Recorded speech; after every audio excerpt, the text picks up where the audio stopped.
Hello again, friends. And you are our friends, and welcome back to another edition of Jim Cornette's Drive Thru right here, wherever it is that you are, on a day that in many parts of the country is cold, in many parts of the country snowy, but we are here to warm you up, to warm the cockles of your hearts, with wrestling questions answered by the leader of the cult of Cornette. Of course, I am your host, the great Brian Last, the man who will be answering your questions here today, the Louisville Lip himself, Mr. Jim Cornette. Oh, my hole!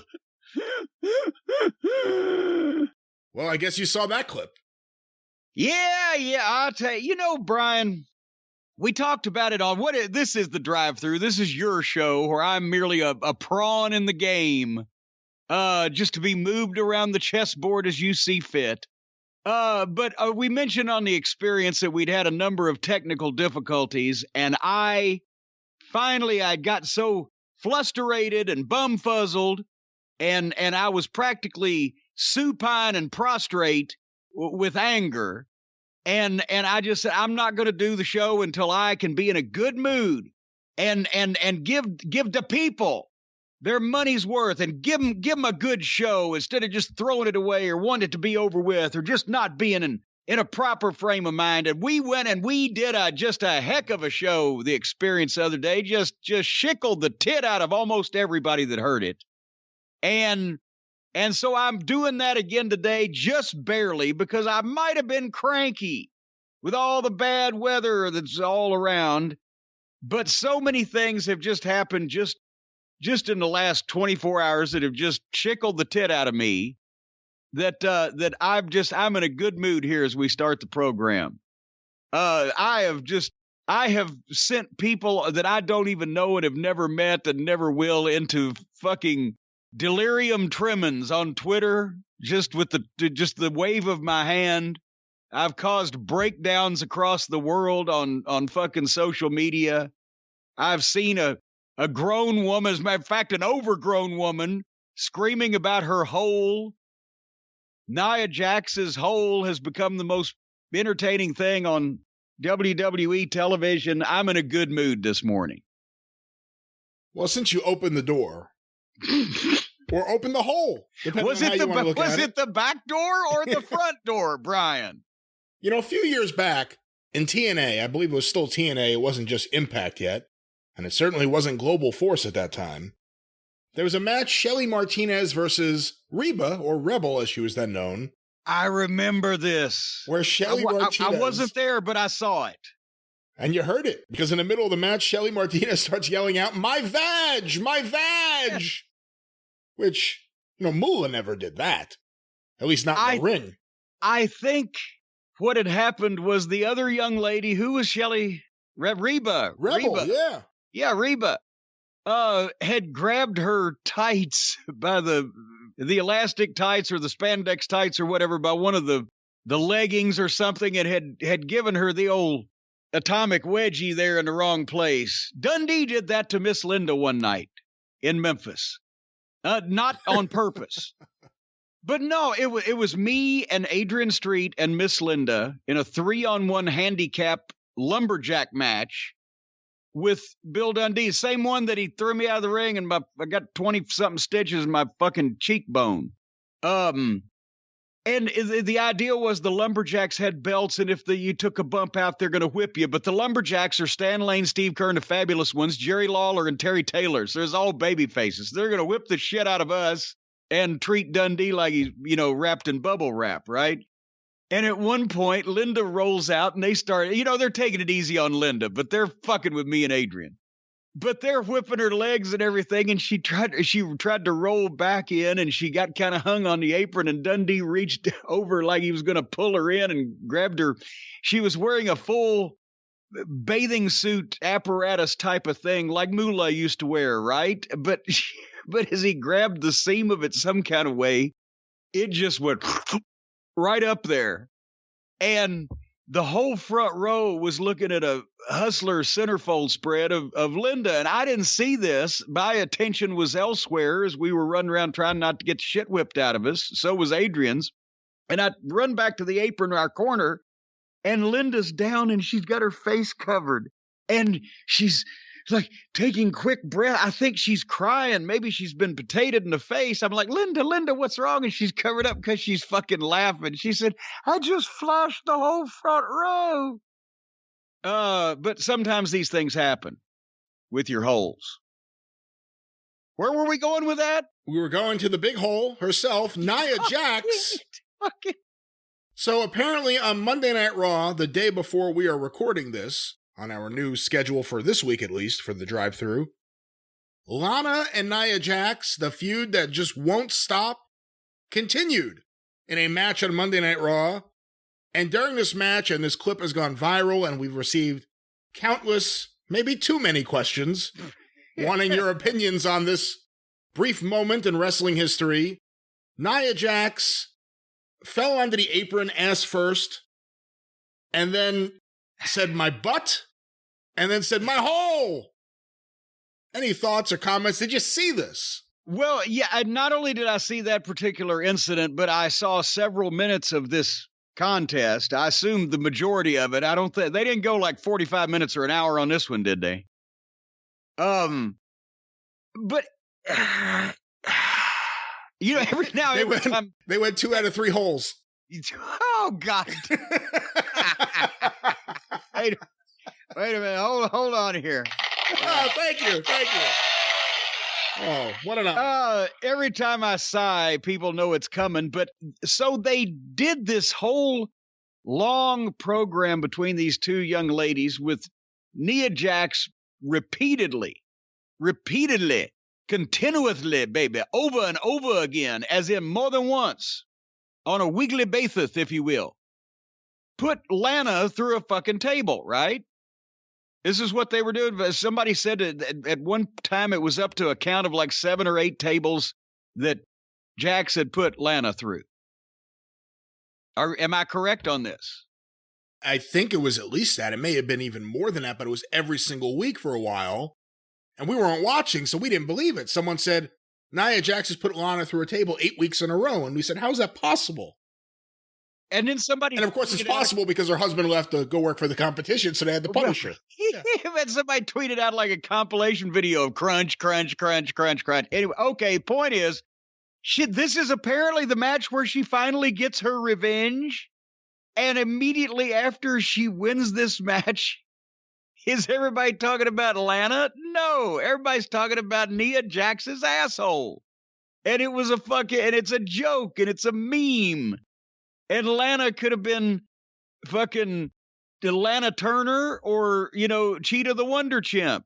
She was just an afterthought in this because everybody's talking about Nia Jax's asshole. And when you go back and you watch the match, the way they built into it, this fucking giant... behemoth, as Vince McMahon used to say, this giant behemoth, Nia Jax, hits these one-armed giant choke power slams on little old Lana. Boom, looked like it killed her and probably did rearrange her intestine, made her liver quiver and her spleen turn green. And then immediately she goes to give her another one, and Lana just comes back. Boom, boom, boom, boom, boom. Bing, bang, bang.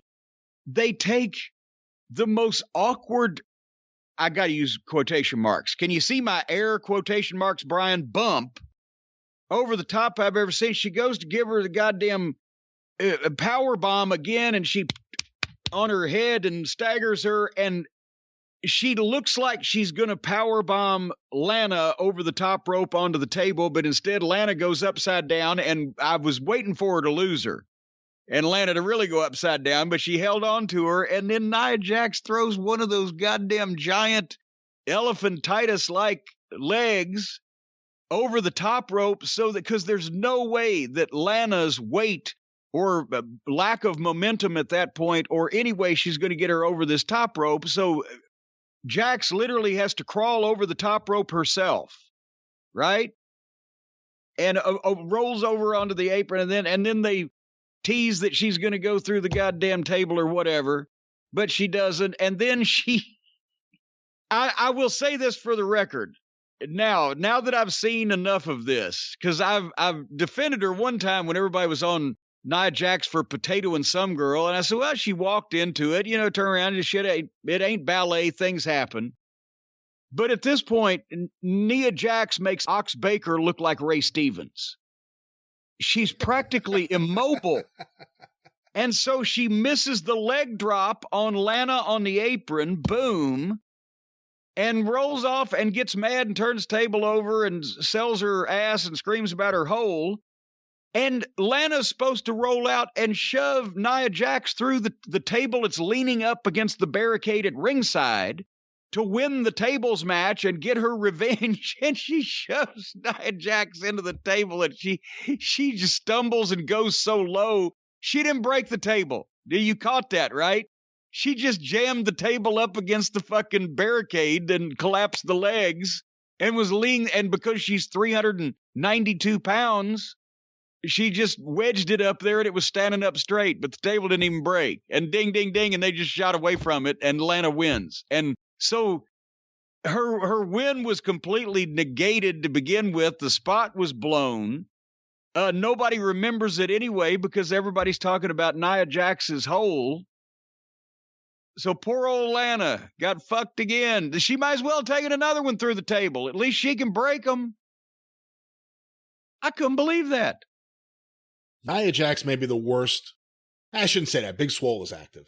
In the WWE, Nia Jax may be the single worst women's wrestler because she doesn't really add much. And like you said, it's not just one time or twice or three times. She has potatoed or just hurt girls multiple times. Well, and it doesn't seem like it's stopping. No, the thing is, it's a bad comment when you're that big. If she could move, it would be one thing, but there's no movement there, and it doesn't appear that she can often control in which direction she's moving, or the speed of same, or the fucking impact upon landing. So I don't know, but can they get some merchandising out of this, you think? My Hole? You think WWE is going to do My Hole merchandising? Well, no. Mick Foley tweeted about it. This could be the next Austin 316. Nia Jax, oh my hole. I thought it was bad when Kurt Angle came out and everyone chanted, "You suck." She's going to come out, "My hole." My hole. No, wait. They'd be going, "Your hole, your hole, your hole, your hole." By the way, I gotta say, Shelly Martinez certainly yelled "my vag" with more urgency. Well, I think your vag was really hurt, whereas Nia Jax was just working, as she normally does, a day late and a dollar short, and with a lack of emotion. My hole! Shelly's vag was all fucking, boy, I tell you what. I had to put a bandage on it myself. No, I wasn't even there. It was Owen. I'm sure it all worked out fine though. They had quality medical facilities and physician care down there in TNA at that point in time. Well, perhaps Nia Jax's hole would feel a little better if she started off the day with a healthy breakfast. Well, that's a wonderful transition, and I'll just try to separate it somewhat from the rest of the mention of our wonderful sponsor, the fine folks at Magic Spoon. And I'll tell you, have you heard the big news? Have you heard the big news? We've been talking about Magic Spoon, the best cereal in the world. It's healthy. It's not full of sugar and junk that you shouldn't eat. If you're holed up in the house, staying away from the COVID, you might be packing on the pounds. You want a snack? You want something to eat that's healthy? You want a good breakfast? All these type of things are involved with Magic Spoon, and they've released a brand new variety pack now featuring peanut butter. Peanut butter was out as a limited edition last year, sold out 3 times. Sounds like one of my action figures. Well, now they got so much love for the peanut butter, they've made it permanent.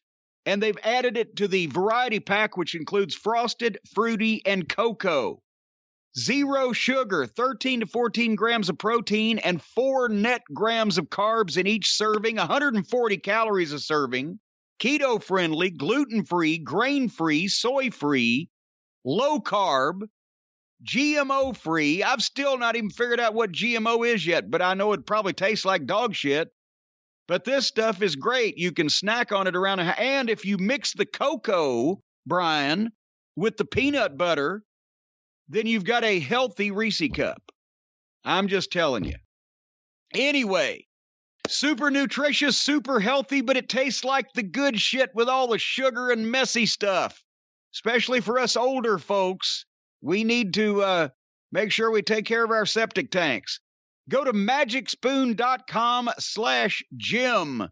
Grab a variety pack and try it today and use the promo code JIM at checkout. Save $5 off your order. And, of course, they got the happiness guarantee. If you don't like it, they'll refund your money and give you no bullshit about it. magicspoon.com/Jim. Use the code JIM, $5 off of the variety pack now featuring peanut butter. Okay, well, your voice kind of cracked there a little bit. That's because I was thinking about the peanut butter. You sound a little bit like Terry Funk, and that leads into a question we've received in various forms from various people over the last few days. A lot of people concerned about Terry Funk. Dustin Rhodes tweeted out the other day, just got off the phone with Terry Funk. He is in a lot of pain and could use some prayers. One of the greatest true legends to ever be in the ring. Appreciate y'all. And then after everyone panicked, he retweeted or tweeted out, just to clarify, guys, Terry Funk is just in severe pain with his hip. He is a tough son of a bitch, or SOB as he put it there. So any thoughts initially on just this, the fact that Terry, I mean, it's really sad. He's one of everyone's favorites, but he's battling a lot of pain issues at this point. Well, but first of all, this is a lesson to everybody in the business. When you talk to somebody on the phone, don't give a public health update on them on Twitter because it gets misrepresented and or people freak out. And because I saw both at the same time, and also I just knew it. If you had read that tweet just in a vacuum with no context, the first one, you'd, oh my God, like he's either been in a horrible accident or he's got some, a mortal illness or whatever. And so I understand why people freaked out, but because Dustin had talked to him, and that what the statement he made was true, but he didn't give a lot of details. So folks, please quit giving medical updates on your friends on Twitter. Yeah, for quite a while, Terry, he had a hernia a few years ago that was bothering him and preventing him from traveling, I think, in his stomach. He's had a lot of pain in his hip, as, Dustin had just said, and I think Mick Foley chimed in with that also. And it's just, you got to imagine, I mean, my God, his knees were bad 40 years ago. And just all the stuff that he's done to his body over time, yes, it's not surprising, that and he just released I think he's got somebody, I'm not sure who the person is, running his Twitter for him so that he can, answer questions over Twitter and dictate it and all that stuff and everything. Because he's like a lot of people his age and even my age, if he had to sit there and do it himself, he'd throw the phone out the window. But he put out a video, said, hey, I'm old and I'm tired. Please quit sending me pictures to sign. Because I guess, I have that here. We can play the audio. Yeah. Here it is. I'm Terry Funk, and I'm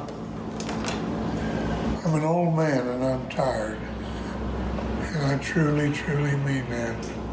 So please stop sending me autographed pictures to autograph. Because I'm getting lame brain. That means goofy. And please, I'd appreciate it if you didn't send any more pictures of me for me to sign. Thank you very much. Well, there it is. And I must admit, I love Terry Funk. It's a little sad. I mean, everyone gets old, but he definitely seems like he's going through some stuff. Well, but also at the same time, he's probably been deluged because of he had agreed over the past couple of years to a couple of conventions, one or two of which he had to pull out due to health. And then, everything last year was canceled all the shit anyway. But I think people are just like deluging him now with, please, Terry, because he's a perfect example of a guy that got over 50 years ago and is probably more people know him and watch his work and think about him now than at any one particular point in his life. And he was the NWA world champion. Cause he just was so unique with everything and believable and different. And, I've talked about the match with Lawler, the first 5-star match and everything, but it wasn't just there that one night that he came in and got over cold with people that had never seen him in person before. He did that all the time, everywhere he went. He had a way of doing that with whatever he had to do, and the energy he had and the fucking trance he went into. Even, like when I was a photographer and I'd watch Terry and I'd be shooting the matches, in the back, he'd, hey, Jim, and he'd sign the Japanese magazine that I had the pictures of him in and everything, and he was Terry. But when he was on at ringside, if I saw him look at me, and I was crouched down on the floor, and he was in the ring and coming out, or he was already on the floor, and he'd look down the side of the ring at me, once he looked at you, you knew to run, and there was extra oomph in it. I didn't have to work, because I had no earthly idea what he'd do if he caught me, and most time, I'm sure he didn't either. The one time he did catch me was a time on Memphis TV. I'm finally into business. He ripped my pants off on live television. But the point I was making is, a guy like that knew what the business was and how to get over in it and how to make an impression and just be a unique personality. You can't find those people anymore. And is anybody going to, in 50 years, going to remember 98% of the people that they're watching today? I can't see it.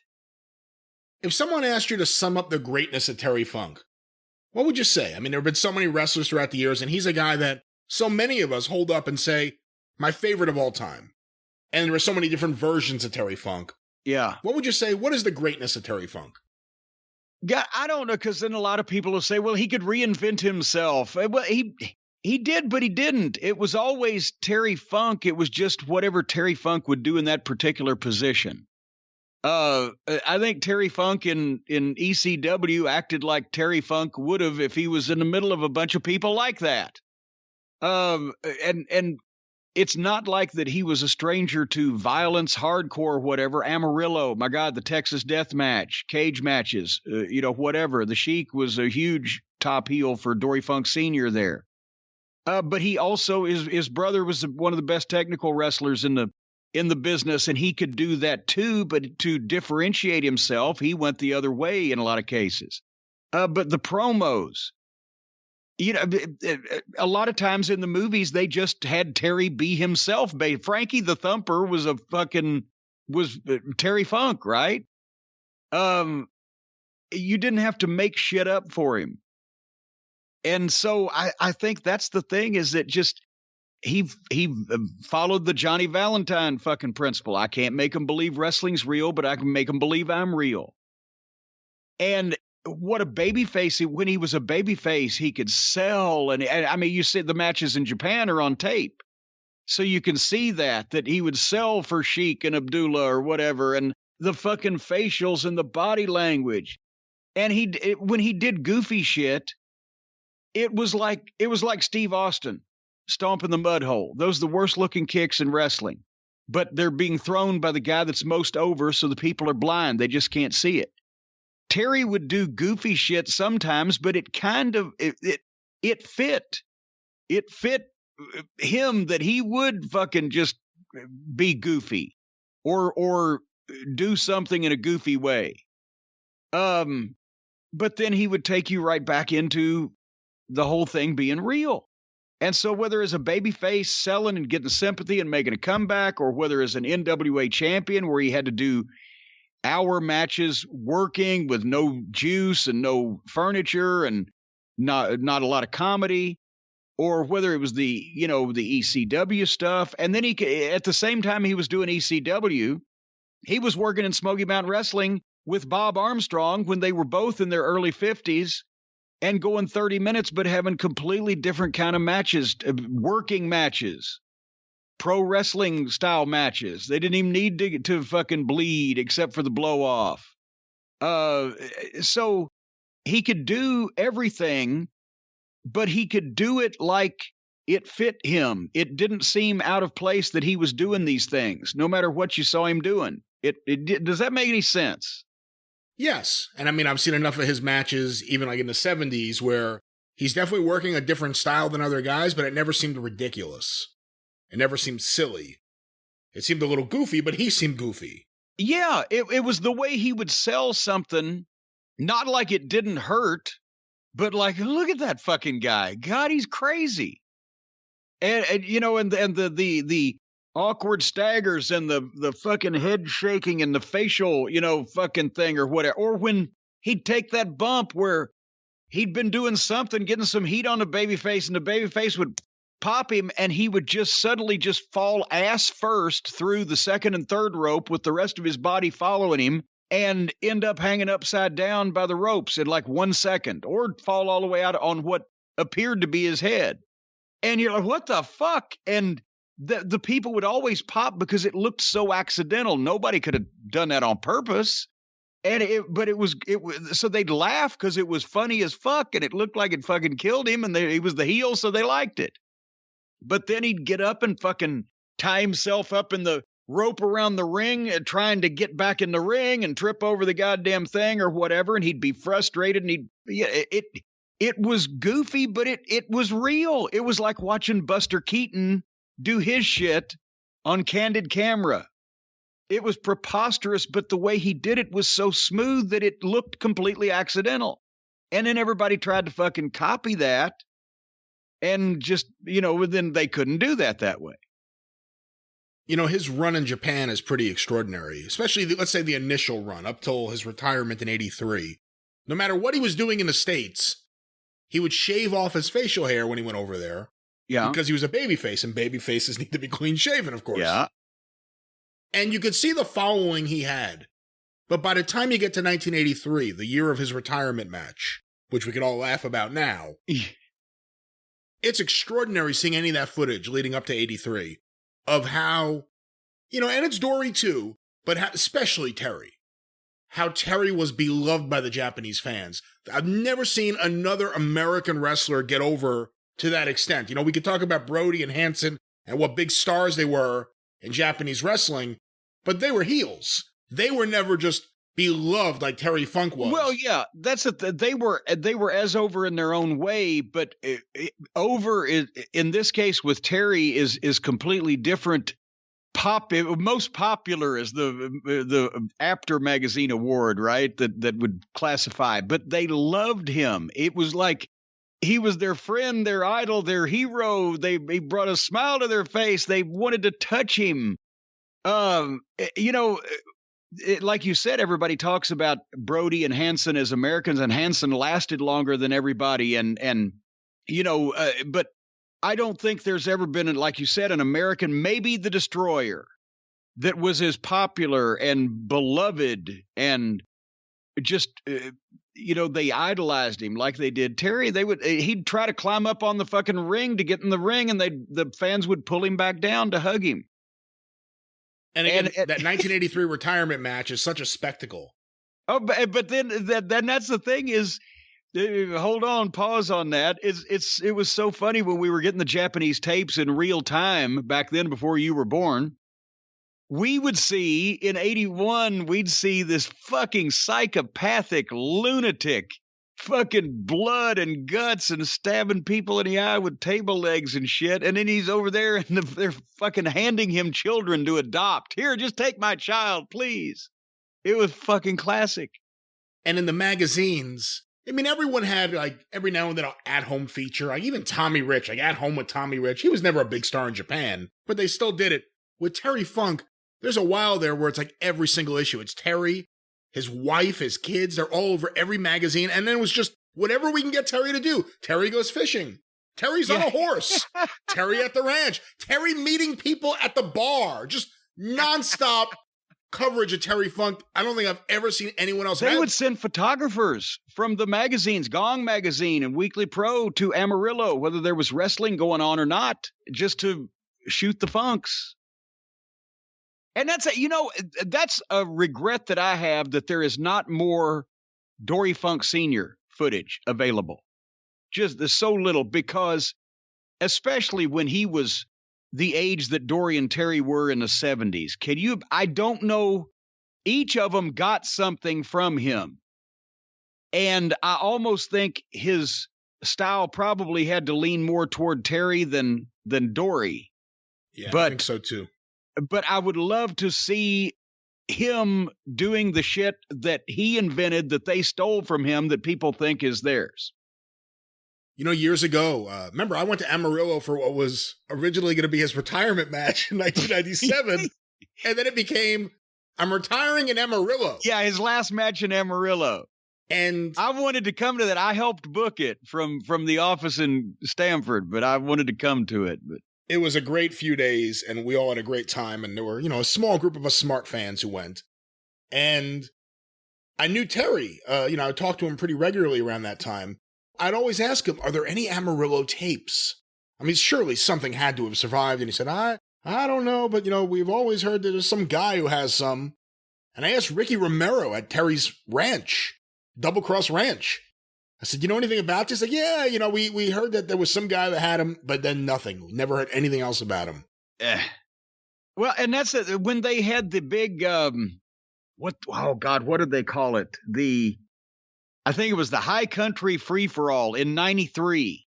A big Chevrolet dealership. Oh, yeah, you and the Bodies went down, didn't you? Yes, a big Chevy dealership wanted to stage a big local wrestling event to honor the Funks and the Amarillo wrestling. And so Dory and Terry were going to be on it. Murdoch was on it. I don't think Romero was still working at that point in time, was he? But the Youngbloods were on it. Yeah, his kids. Yeah. But anyway, where I was going with that was they had that the old Amarillo sports arena, or the big building that they used to run.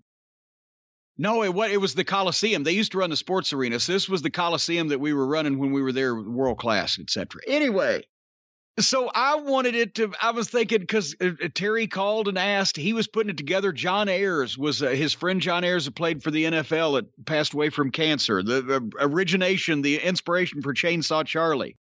He had something to do with it. And I think it was, they were all putting it together, and the concept was to sell it out, which they did. They drew about 6,000 people because it was like a last real revival of that they thought they were going to see, and ended up being the second to last of real local Funks Amarillo wrestling, right? So the place was packed. And when they had called me, because Terry was working for me in Smoky Mountain at that time, he wanted the Heavenly Bodies to come down. I'm thinking, against Dory and Terry. No, it was almost as good. It was against Dory and Murdoch, because Terry was working with Eddie Gilbert that night. And they wanted to have the singles match, right? And I was like, okay. But what a fucking thrill that was. 6,000 people in Amarillo, Texas, in that old Coliseum. You still see the fucking skid marks from Joe Blanchard's fucking ring trailer when you walked out. It's just jam-packed, and they're wrestling fans, and they're popping on headlocks every match that night. They loved everything.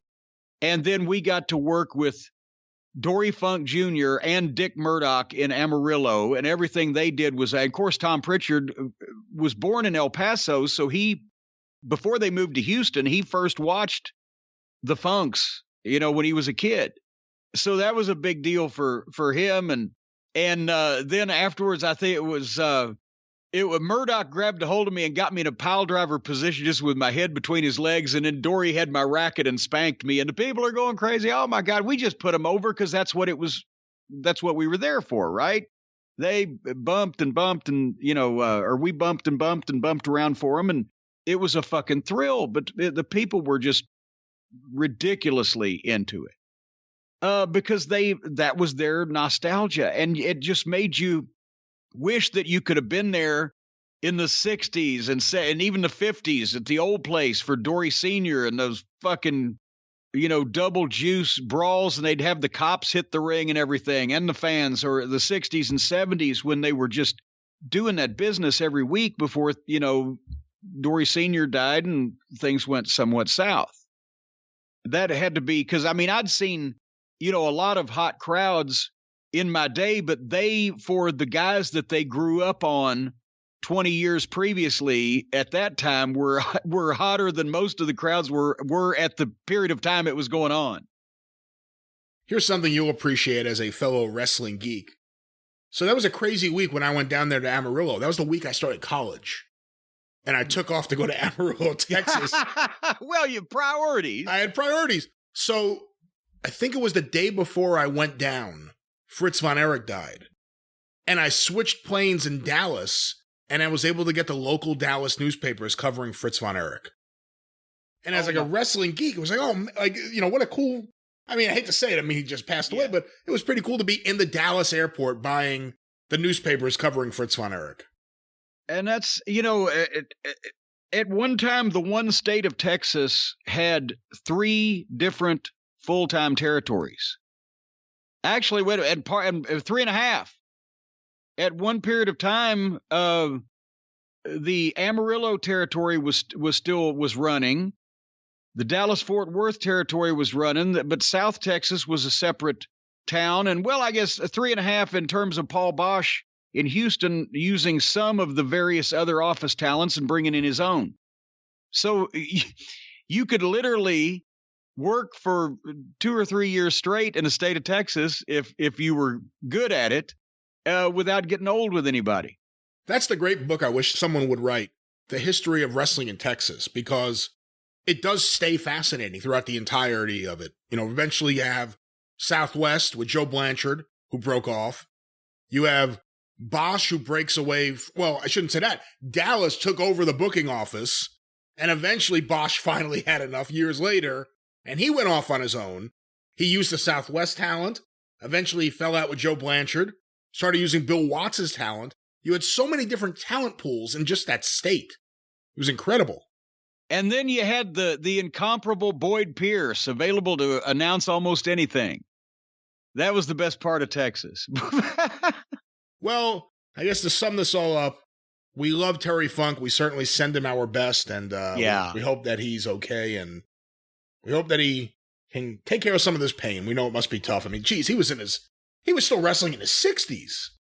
Yeah, and that's the thing is, he would go into that, that, I can't say trance, but he would go into being Terry and go out there and do shit, and then he'd come back and realize it afterwards.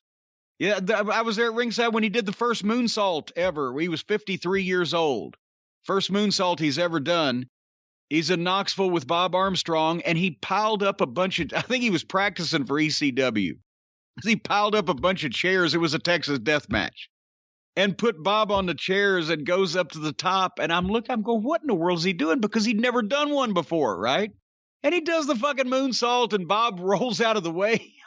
Almost. Terry nicked him a little bit, but he was trying to get out of the way. And he lands on the fucking chairs. And I leaned in the ring. I said, Terry, what are you doing? He said, Corny, I don't know. But he would, shit would come to him because he'd be in the moment. He didn't plan a lot of stuff, and that's why it all looked, spontaneous. But yeah, he was a tremendous help in Smoky Mountain to me. He got over with me as a fan. Like I said, the first time I saw him live, that match with Lawler it was insane. It was a level above anything I'd ever seen. I'd seen him on videotape having completely different style matches in the United States. And the Japanese stuff we were just starting to get because home video had just become a thing. But, through all of that, people love him. And to have him in the locker room was such a help and a joy especially to the younger guys, just because they could sit and listen to him or watch him and see, try to steal something good. But yes, we do hope he's doing, but please do not send him any pictures, but we hope Terry's doing great. within a few years, I got to see him in the main event in Knoxville, the Night of Legends. I got to see him win the ECW title at their first pay-per-view live, Barely Legal, and I got to see that match with Terry Funk in Amarillo, or with Bret Hart in Amarillo. And I just wish I could have seen him so many more times live. He was one of the best wrestlers to see live that lived up to the expectations every time you saw him. Yeah. But, if there's anything I could wish for Terry Funk right now, it would be a good mattress. Well, whether you've... God damn, what a...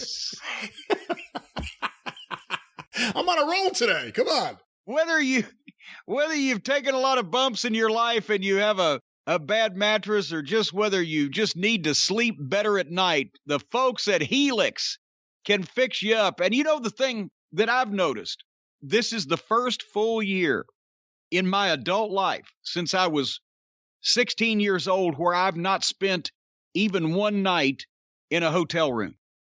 And everybody knows that those hotel mattresses, even if you're staying at the good places, I mean, sometimes it looks like the fucking mattress at Norman Bates's house where there's an imprint of mama. Sometimes it's leaning to the side. Sometimes there's lumps. Sometimes there's bumps. And if you're changing mattresses up a lot, that fucks you up in your rhythm. You're like one of those 7-year locusts. You got a rhythm. Or if you're just sleeping on a crummy mattress at home, that'll screw you up too. The folks at Helix make this easy to upgrade, do it the right way, from whatever lumpy marshmallow that you're sleeping on now to a real mattress, and you don't even have to leave the house. And we've talked about the miraculous unboxing process, but basically, they will send you to your home a full-size mattress tailored to your interests and sleep proclivities by a quiz you take on the website. And 2 guys don't need to drag it in from a truck and set it up. It's in a box. You put it right next to the bed. You unbox it. It comes to life somehow. It's amazing. It's not like one of those I Love Lucy life rafts. Nobody's going to be injured. But it just kind of comes up right in the right place. And these things are fantastic. And I've had the best sleep of my adult life in the last year from sticking to one bed and plopping down on a Helix mattress. You go to the website, as I mentioned, Helix, Helix, helixsleep.com, and you take a sleep quiz. It takes about 2 minutes, whether you sleep on your side or your back or your stomach, or you like something soft, medium, or firm, or whatever the case may be. And then they send you the customized mattress that's going to give you the best night's sleep of your life with a 10-year warranty, and you get to try it out 100 nights risk-free, and they'll even come and haul the thing off if you don't like it. What would be the matter with you as a human being if you don't? Anyway, Helix is offering up to $200 off all the mattress orders and 2 free pillows for all of our Cult of Cornette members out there. If you go to helixsleep.com/JCE, helixsleep.com/JCE, up to $200, all the mattress orders and 2 free pillows for all of our listeners. Just see what you need and then get it, and they'll bring it right to you. And I don't know how much easier it could be, Brian. What the fuck? Great mattresses. I love Helix mattress, and I hope Terry Funk gets one. Don't send them anything to autograph, but send them Helix mattresses. Wait a minute. Now, hold on here a second. What would happen if 10 fucking boxes of mattresses showed up at Terry's driveway? They just don't... give him a gift certificate. Everybody send Terry Funk a gift certificate for a Helix mattress. I'll kick in if we're going to do something, and let's get him a good night's sleep. Well, Jim, on the topic of fans buying something for wrestlers or wrestling personalities, you didn't get a mattress this week, but we got another cameo that has been purchased for you. Oh, no. By a listener named Christo. Oh, boy, hold on. Panayioto. Or something of the like. Or something of approaching that. So we have a cameo that has been purchased for you. For little old me. From Father James Mitchell. Let's hear this. This is the Sinister Minister, Father James Mitchell, with a special shout-out for you, Christo. Christo, you say that you're a big fan of both Jim Cornette and myself, and your greatest desire would be to see me cut a shoot promo on Jim Cornette. Have you lost your goddamn fucking mind? However, we're in a COVID economy, and I have a 2-year-old kid to take care of. So, being the whore that I am, in the spirit of good fun, Jim Cornette, everyone knows that you're one of the greatest wrestling managers of all time. You belong on the Mount Rushmore of managers, while I will be at best a very lengthy page or two footnote. We all know, Jim Cornette, that you made a ton of money and you saved the money from your best years, whereas I pissed mine away like a drunken sailor, or Satanist to be more correct. And even though I will always be the Tom Waits, Warren Zevon, and Frank Zappa to your Beatles, Rolling Stones, and Elvis of wrestling, the one thing you have to live with every morning when you look into the mirror is living with the soul-crushing reality that I will always be a cooler-looking action figure than you.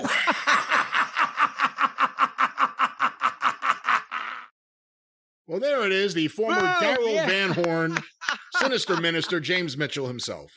I give you the Sim Salabim, Mr. Mitchell. See, now that's the kind of value you get if you get a cameo from Jim Mitchell on Cameo there. He put some effort into it. He's that man can talk. He's got some oomph to him.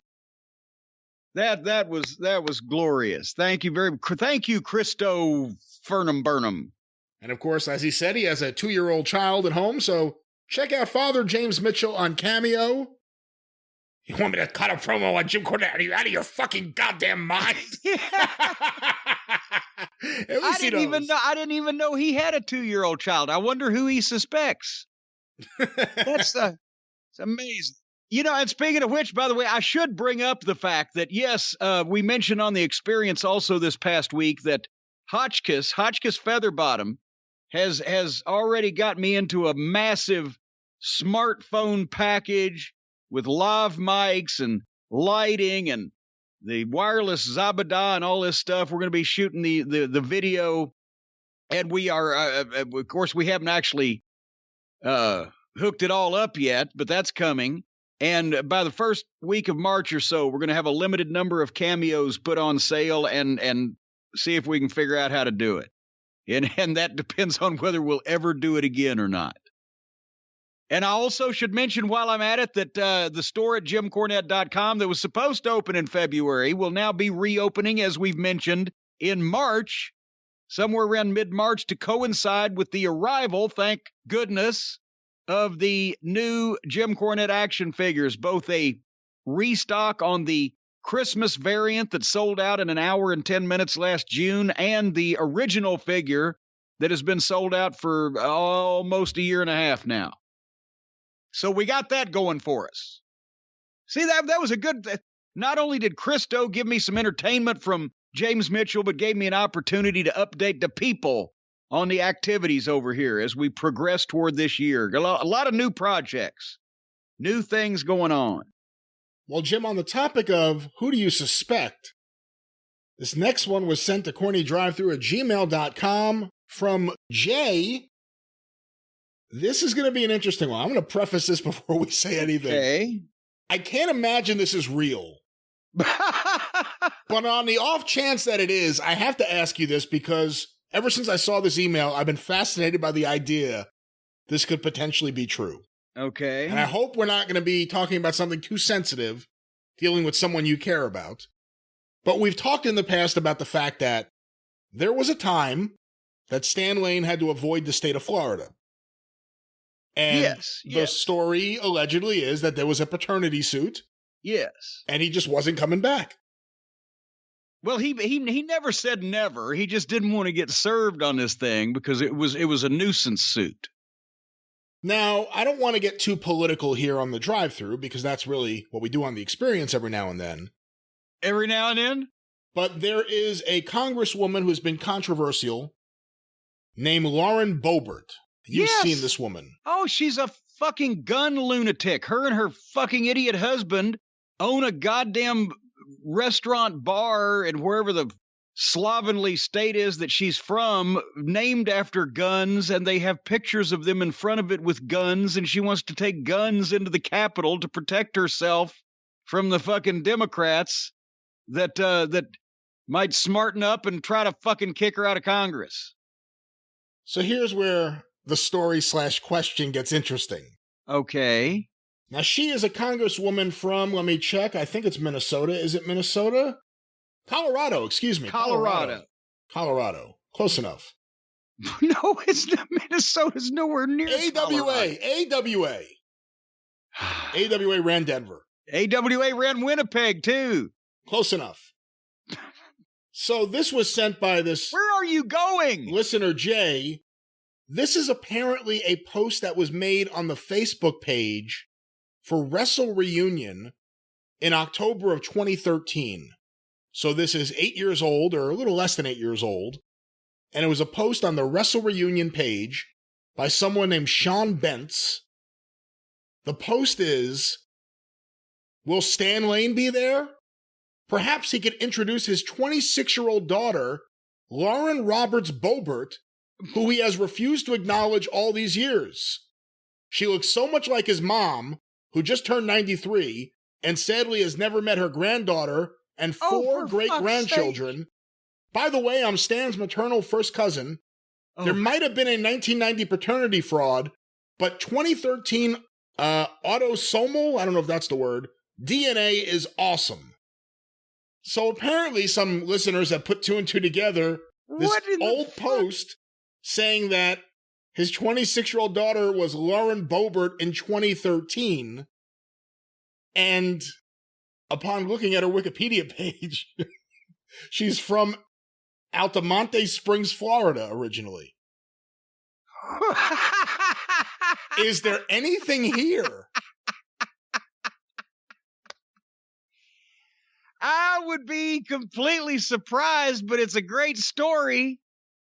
And actually, I don't say I'd be completely surprised because that definitely isn't the paternity suit that we were referring to with Stan Lane in Florida to begin with. But I fail to see why that if he was indeed her father, he wouldn't have got sued over that too. So I don't know what's the matter with these people. Remember, why is it Stan also? Remember when he died a few years ago? Yeah. He had a fake funeral for the fake Stan Lane. Yes, for those of you out there who may not have heard this story, it was several years ago. A guy died in Memphis, and he had claimed to his wife, they got married later in life, that he had previously been one half of the Fabulous Ones. Stan Lane was his wrestling name. Of course, this was completely bullshit. And come to find out, this guy didn't even look anything like Stan Lane. And besides that, these people were from Memphis, and Stan Lane was on the fucking highest rated television program in the town for years. And somehow this woman still believed it. And when he died, she called in his obituary saying that Stan Lane of the Fabulous Ones wrestling team had died. And people called Stan to get a comment, and he was not pleased.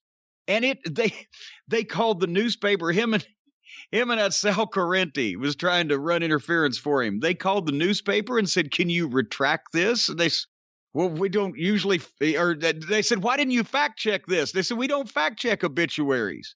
Well, you should have. And he had to talk them into believing that he was the real guy. And then they called the funeral home, and the funeral home was embarrassed about it. But when they had the funeral, they still put pictures of the Fabulous Ones all around this guy's display because they didn't want to fucking hurt his wife's feelings. Because come to find out, the rest of the family knew he was full of shit, but they didn't want to pop her bubble. And then finally, when it became a thing that was written up in the newspaper itself that Stan Lane was not dead and the whole thing was a hoax, that it just broke her little pea-pegging heart. Where was he going on Monday nights when he said he was going to be at the Mid-South Coliseum? Wait a minute now, hold on. But wait a minute. We go back. How old is Lauren Boebert, the congressperson? She is currently 34. She was born She was born December. She was born. She is born. She was in a born hurricane. December 15th, 1986. Well, Stan was living in Charlotte. Oh goddamn, he wasn't. He was living in Florida. 1985. That's right. He was living in Florida for the entire year of 1986. Well, no, it would have been 85.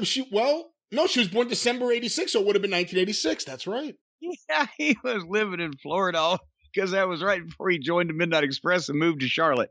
Now, I don't think we should be casting aspersions because, hey, what are the chances that Stan Lane, Sweet Stan Lane, the gangster of love, in 1986, living in the state of Florida, being a professional wrestler, would have sexual relations just on a frivolous basis? What are the odds? Now, that note, allegedly, from Stan's first cousin, mentioned a fraudulent paternity test in 1990. Would that have been the year? Well, he got served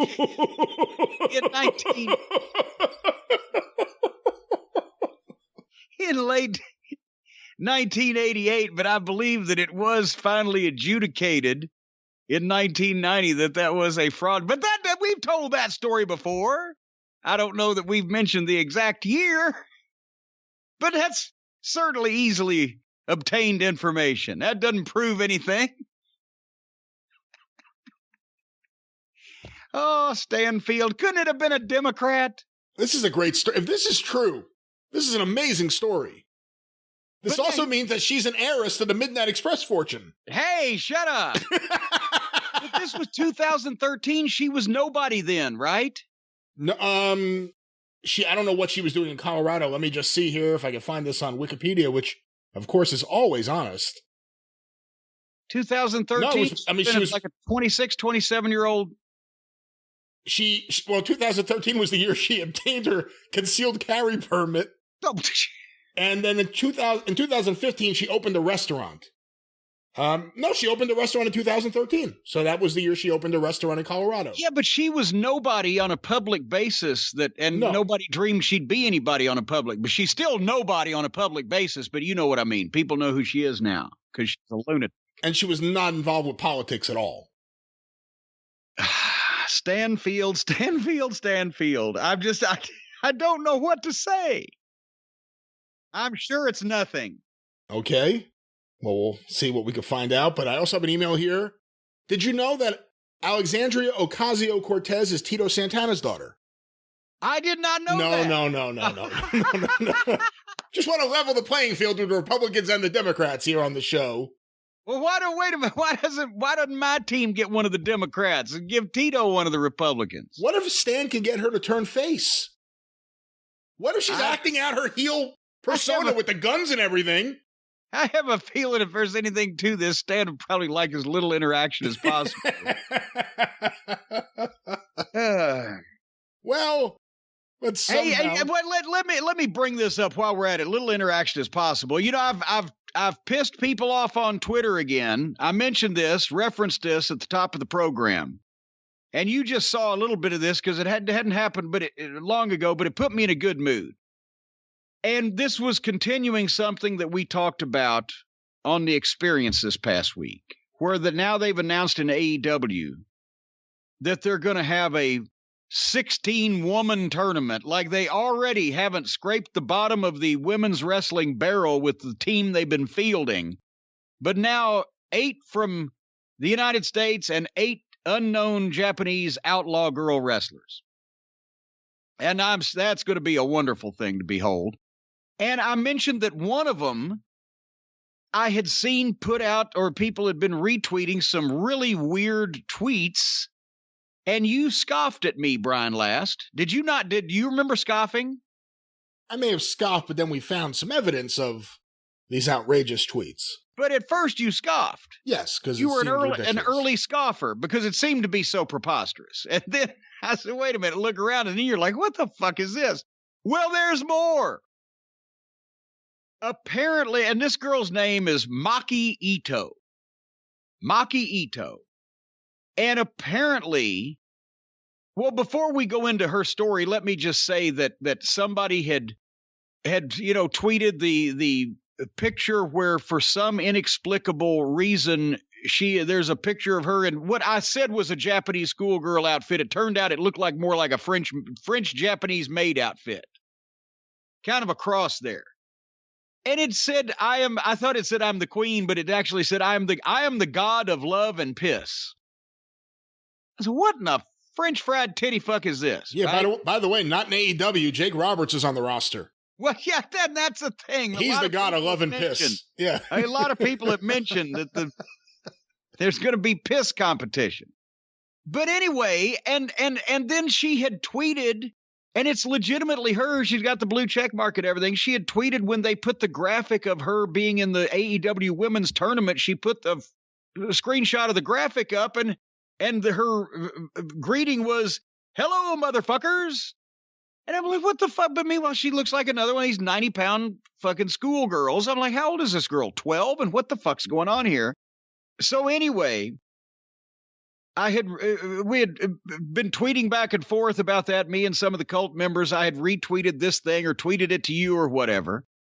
And apparently I look, and I have somebody sent me the thing where I am the god of love and piss. And I said, she better be work on being the god of shit, because she's going to see a lot of that in this tournament. And it pissed off Maki Ito herself, and she sent me back in reply to that. No. Yes, she sent me back in reply to that one of these weird Japanese advertisements for something with her sitting there tastefully naked and with a melted Hershey bar smeared all over her and holding the Hershey bar in her hand, which has, I'm sure, something to do with more of those weird Japanese things and advertisements and carryings on. And apparently she was upset at me, but she gave it right back, and she said, I am the queen or the god of shit. Oh, no, it's even better. It's on the day of shit. Yes, yes. I'm looking at it now. Because I said she better worry about being a deity of excrement or shit or whatever. I am the deity of shit, and with the Hershey bar. But anyway, several things have emerged from this interaction, because that's fine with her. Good for her. It's right. It's great that she had that picture just readily available within seconds to send me back. But several things have come up. First of all, the fucking feedback from all these Joshi fans. They said, well, you just need to watch Joshi. I said, no, I'm not going to be joshing with the Joshis, because I've got a life and I'm a fan of pro wrestling. And they just, but here's the thing. These are allegedly adult males over the age of 18, male adults in this world. They are speaking and acting the same way that they did when I used to beat up Ricky Morton, and it was 13 and 14-year-old girls. Oh, you can't say that about Maki. Oh, you horrible man. And using foul language. Apparently 13, 14-year-old girls and grown adult males that are Joshi fans have foul mouths. But, Brian, let me just state this for the record. Number one, if you are a grown adult male in this world over the age of 18, and you have a Twitter account where your profile picture is your favorite girl wrestler, and or your name on Twitter figures somehow your favorite girl wrestler into it, and if you look at your profile, you have a bunch of heart symbols with hashtags figuring into your favorite girl wrestler, you are a fucking pussy.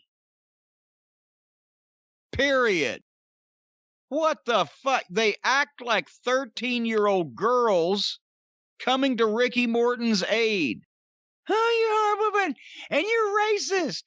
Because you don't like Japanese, because she's a great wrestler. She's from Japan. Here's another thing. It's racist to assume that every Japanese person is a great pro wrestler.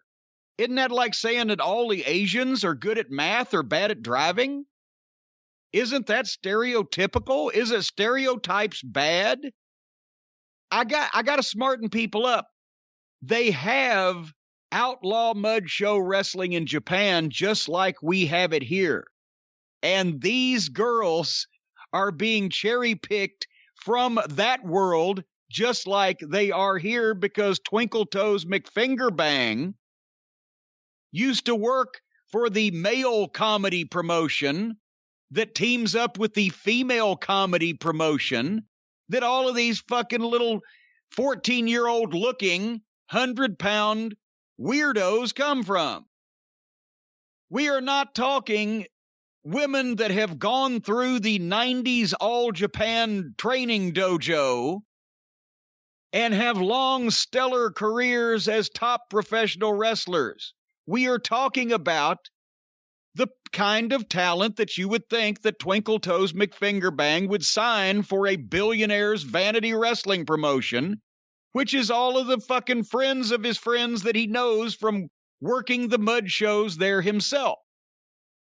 As I said, I don't think that any of these girls could have cleared the All Japan dojo in the 90s. What Medusa and Debbie Malenko, the only two Americans that ever went through that program and lasted, right? I will admit those girls were tough. Those girls were badass.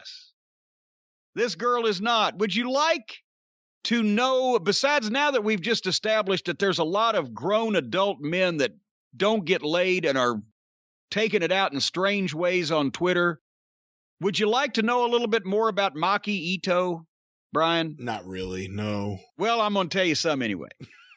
Of course. About the next Mildred Burke here. Oh, come on. The next Mildred, listen to this dynamite background that this incredible Japanese pro wrestler has. Maki Ito is this, according to Wikipedia here, is a Japanese female professional wrestler, actress, model, and idol. She's an idol. Formerly of the group, and I don't know how this is pronounced, I think Link, but L-I-N capital Q, Link. She's a wrestler, actress, model, and idol. Apparently, this is a thing. She is in a teen pop group, or has been in a teen pop group that apparently in Japan they're called idols.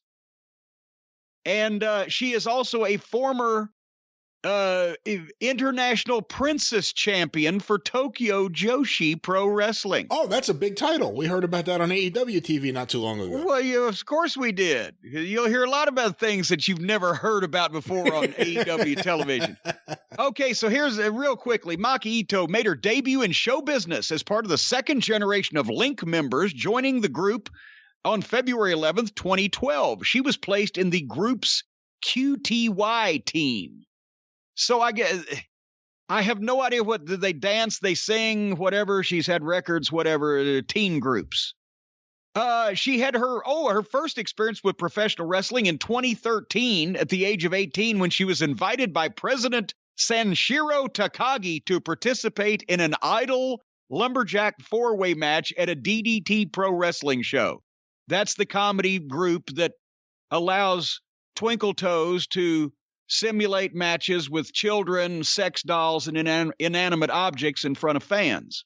So, of course, they're going to want the Idol Lumberjack four-way match. Matter of fact, Austin Idol was the referee, right? She was selected as a finalist in an alternative beauty pageant. I don't know what an Miss ID. I don't know what that means. She was not selected for the main prize, but she received a special prize given to her personally by television producer Nobuyuki Sakuma. The same year, she also participated in the 6th anniversary show of Kyushi Pro Wrestling, where she was an official second. In 2015, she played a couple of short films, blah, blah, blah, soundtrack. She appeared on the variety show God Tongue. God Tongue, Tongue, God Tongue. That's a variety show there. drawing attention from the show's hosts due to the size of her head. In 2016, she played herself in a fictional movie based on Link and featuring the group's songs. In August, she appeared on Masahiro Nakai's talk show, Nakai no Mado, in a special episode featuring people with unfortunate faces. In 2017, the Link lineup was rearranged. Members left the group. They'd be featured in a new group. Listen to this.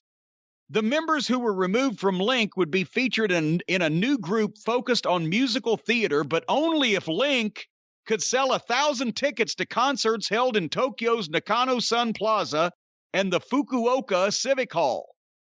So they had to, it's like wrestling school. They had to sell their own fucking tickets to keep their job.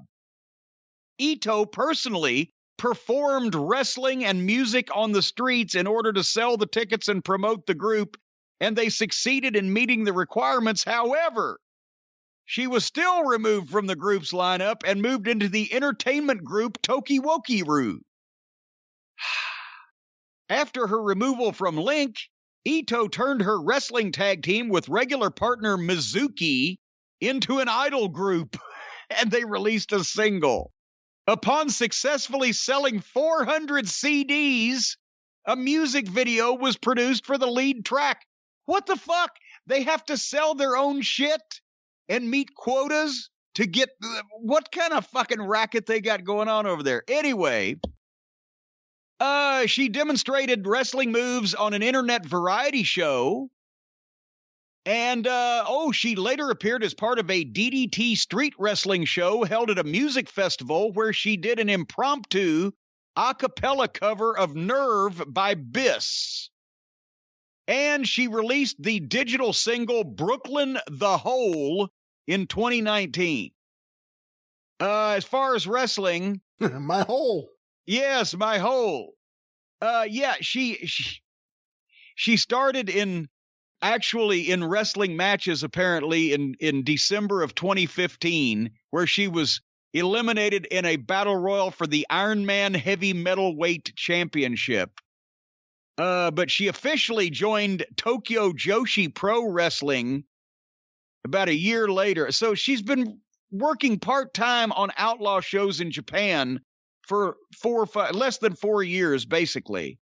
And, she made her U.S. debut at DDT Coming to America, where she wrestled Miyu Yamashita, and the next day she appeared at Joey Ryan's penis party. Well, it all makes sense now. When did the term Joshi start being used? I don't remember that ever in the 90s being used. No, because it's all girl pop shit, and that's another thing. That's what I'm saying. The point is, it's racist if you think that every native of the country of Japan is a great wrestler, because obviously these are mud show clowns and cosplayers jacking off just like their American counterparts, and they all find a way to AEW.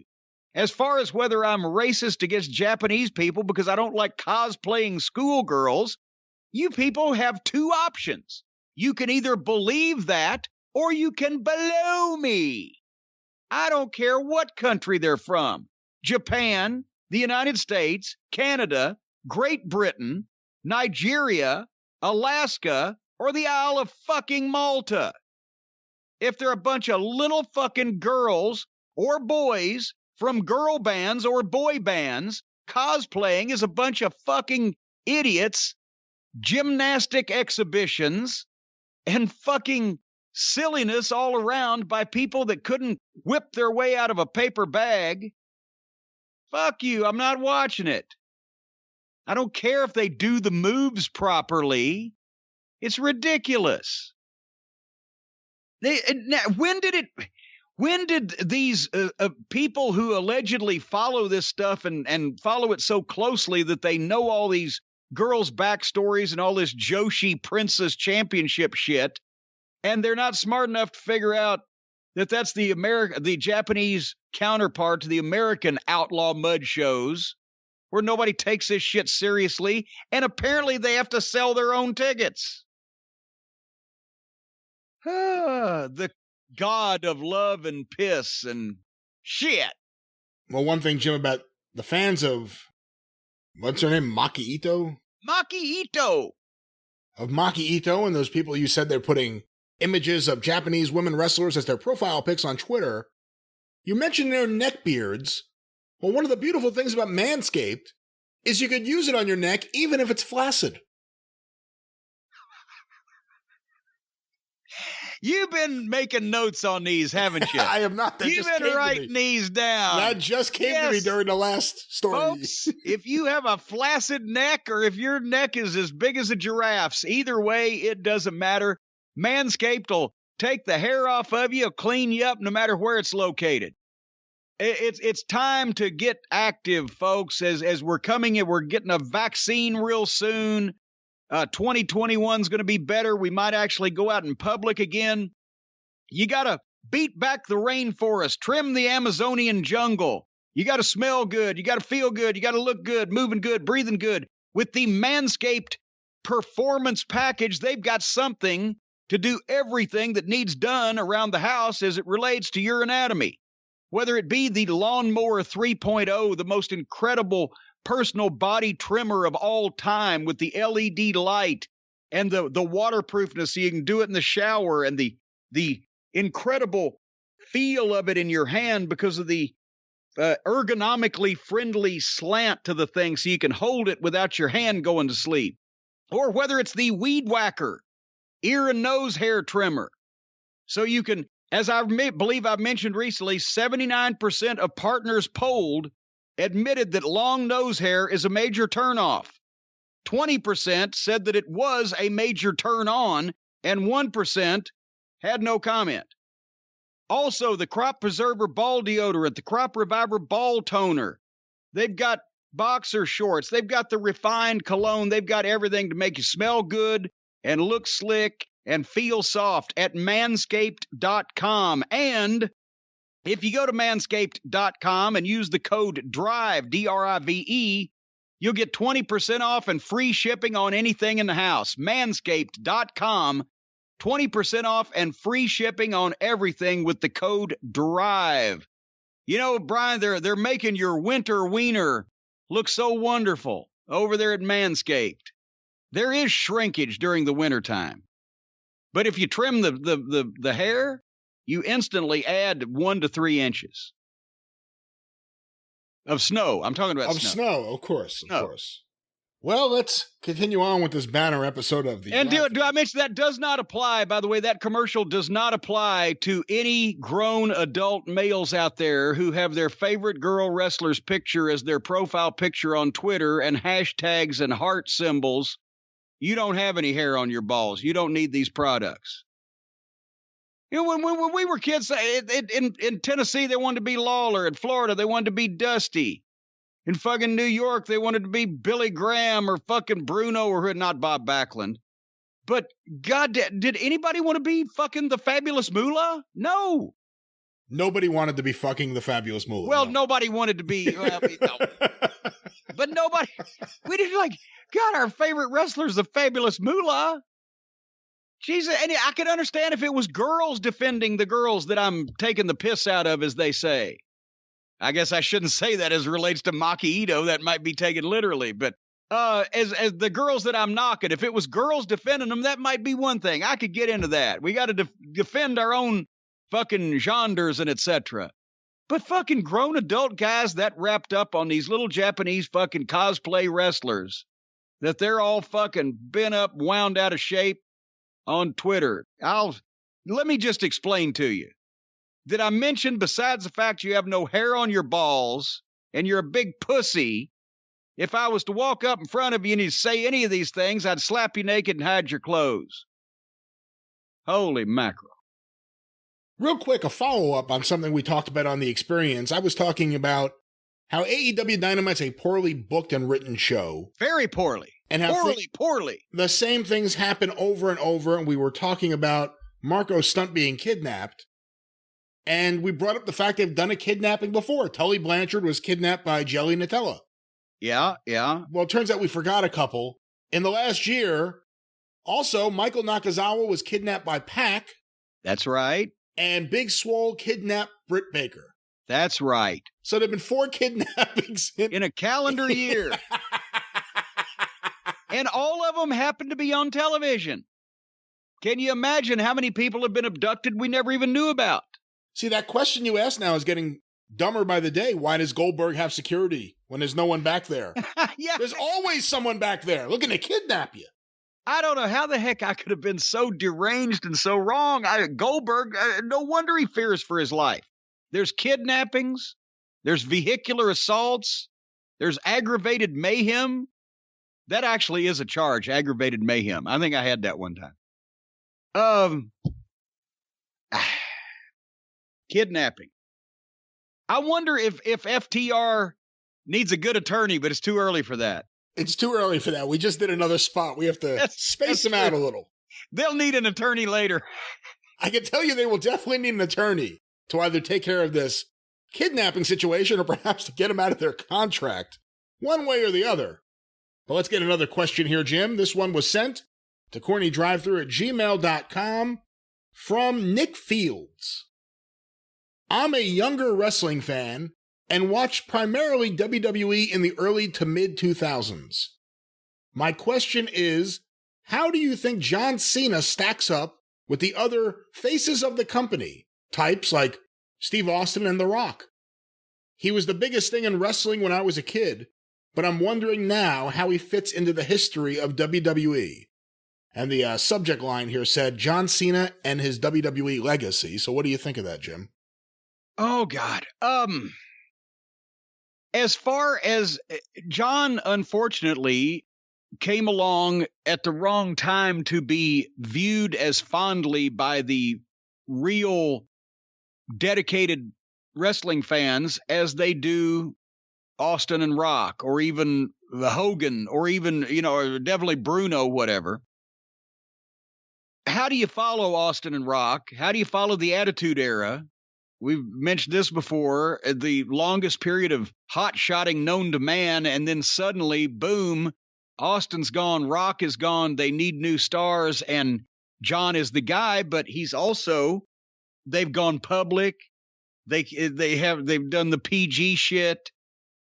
I think Cena got a bad rap based on the talent that he has because of the shit that he had to do during the period of time where they changed to almost completely a show business presentation, got the writers, and became PG. And I'm not saying they need to go out there and say fuckity McFuck, but they're PG.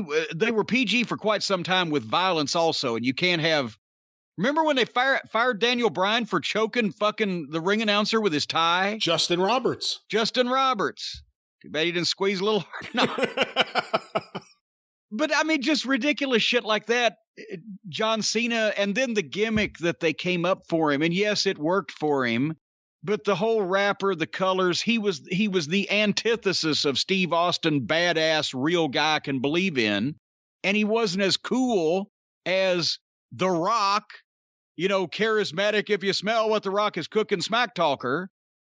There's John Cena with the baggy pants and the fucking whole 9 yards. When I first saw John, I thought he was going to be the Ric Flair level heel of the next 10 years because he had the physique. He had the athletic ability. He had the promo was incredible even then. He could talk about anything off the top of his head, and he was working as a heel, and he got the idea of how to heel. And he was a very good one. He was just green. And I thought that with a few years' experience, if his work kept progressing like that, his promo was insane off the charts already. And as I mentioned before, his work ethic and his personality, no bad habits, he came in and it was more self-sufficient than almost any trainee we'd ever gotten. He had such responsibility. He was driving the ring truck before too long, and Danny Davis wouldn't hardly let anybody do that. You just knew he was determined he was going to make it, but I didn't know it would be as a, white rapper / thugonomic guy, which was completely an accident when he just, Stephanie heard him doing the fucking rap on the plane one time. They didn't have any fucking ideas for him. I never was at a shortage of anything, of any ideas for him when he was in OVW because he could do everything. But they couldn't figure out who to make him rather than just let him be him. And I know a lot of people are going to say, well, that's him, and he does the rap and the Boston and blah, blah, blah. That is why he's been shortchanged as far as a wrestler. He got, first of all, he had to basically work, the milquetoast babyface thing for so long and that gimmick. Secondly, he pretty much, as he got over and got to be the guy that was the top draw in the company, he wasn't going to take any chances. They probably wouldn't let him take any chances. So his work kind of settled into, I'm not saying he was the shits, but he did the same thing all the time, and it was fairly safe. And I think as a heel, I think he would have been more impressive in the ring with people and gotten over more for his work. And then if he'd have switched, then they would have respected his in-ring work more. As a babyface, he was doing what he was doing, and it was okay. I love John, and he fucking drew a shit ton of money, and he was a great guy. But I think that's why he's not looked at in the pantheon of Austin, Rock, Hogan, because it was kind of watered down and, a gimmick that kind of appealed to the young folks, and he got a lot of backlash because they smashed him over, which they should have, but he wasn't a badass that the majority of the people going to the TV tapings and the pay-per-views would think should be the top guy. So there you have it. Did I articulate that in any way well? I think so. I mean, even though it was the PG era, they did with Cena very much what they did with guys like Diesel. And I have a question here about that, where kick-ass guy, badass guy, becomes the champion. All of a sudden, he's corny. All of a sudden, he's smiling. All of a sudden, he's a nice guy who likes children. Or in the case of Diesel, wearing those awful colored sweaters that Bruce and Pat used to wear. What do you think, though, about Cena's legacy now that we're a few years away from him being an active competitor and we see the struggles they're having in creating another star at that level?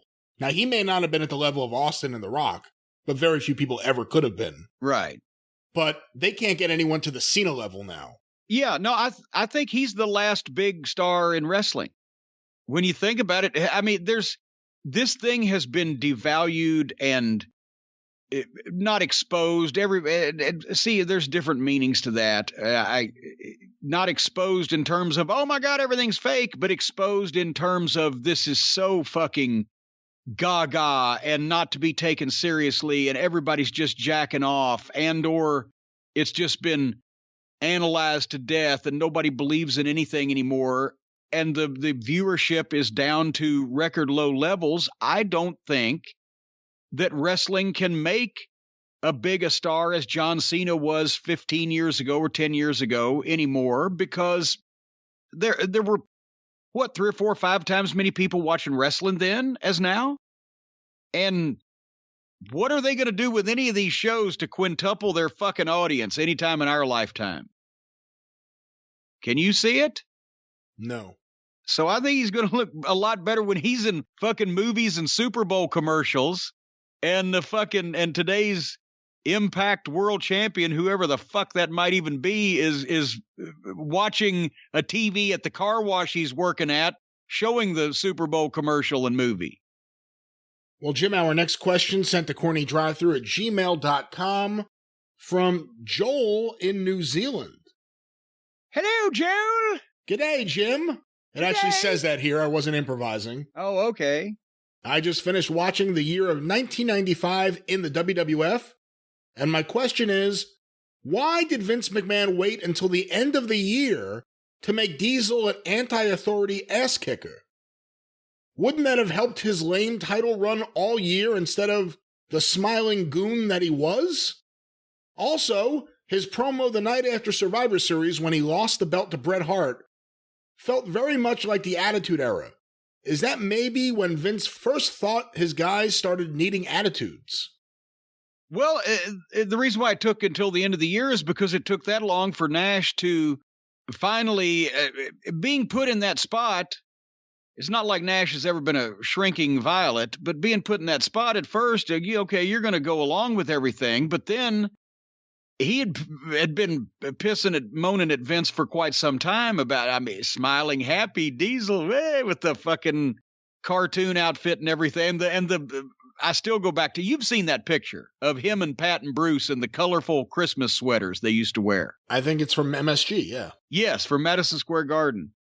He finally browbeat Vince long enough that Vince let him do what he wanted to do, which was be more ass kicker than smiley, goofy baby face. But that's why it took Vince that long, because it took Nash that long to convince him to do it. What was the second part of the question? The second part of the question was that promo that he did at the end of 95 was at the beginning of the Attitude Era, after he finally started showing some attitude after he lost the belt to Bret Hart. And he just says that promo, like, okay, in my mental Rolodex of every Kevin Nash promo ever done, I remember that one most of all. I don't know what the fuck it was. I don't remember a specific Kevin Nash promo at the end of 95, but the gist of the thing was they were starting to be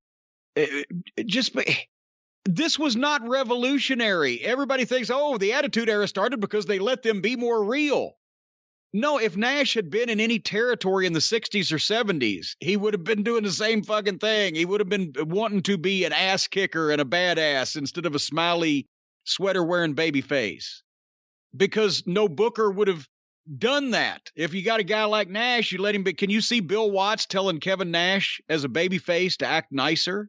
You know what I think about? I think it may have been the end of 94 where they had on TV Kevin Nash leading the entire office of Titan Tower, everyone like in the main lobby singing Jingle Bells for Christmas. That's when it's like, wait a minute, this guy, who I never thought would get over, I saw him as Vinny Vegas. Yeah. Not the greatest. And he gets over as Shawn's kick-ass bodyguard, gets over in the Royal Rumble, eliminating all those guys. They have him win the belt, the Garden goes nuts, and they immediately make him this guy, leading the singing of Jingle Bells in Titan Towers. But that's it. Vince had to have his baby faces at that point doing that. Vince was always his style was somewhat of a caricature rather than actual wrestling. And the image, the gimmick was more important than actually what was going on, and blah, blah, blah. So that fit in. But no, that's not a revolutionary thing, the Attitude Era. It's just that those guys, everybody was frustrated because it had got so cartoon at that point. And whereas, Shitstain and I differed, was he wanted to do Jerry Springer and make fun of the business, whereas I wanted more, cops reality television where it really is real shit, and you're eliciting a fucking response rather than having a studio audience hooting at people for, the paternity test. So it was two different types of reality television. But that's, all the guys wanted to be more real, but any guys in any bookers or any promoters in the territory days pretty much would have been saying the same thing to them already. They, especially on top, the guys would have been more serious and less gimmicky, and the interviews would have been more pointy. The only thing that differentiated or departed in the Attitude Era from what would have been done in the territories as hard-ass blood and guts wrestling is the bad comedy, the underneath guys doing stupid bullshit to detract from the main events, and the profanity and, sex that you wouldn't have been able to get away with. The meat of the Attitude Era that drew top stars, Austin, Rock, Taker, Foley, whoever the fuck, acting like themselves, would have been done in any major territory. All right, a few more questions before we talk about some stuff and play a song or two. This is going to be a complicated one to ask you. So I'm going to stall for a moment just to make sure we have enough lead-in time in case we actually use this on YouTube. This was sent to CornyDriveThru@gmail.com from Josh in Fort Wayne, Indiana. Ain't nothing plain about Fort Wayne, as the Dream Machine once said.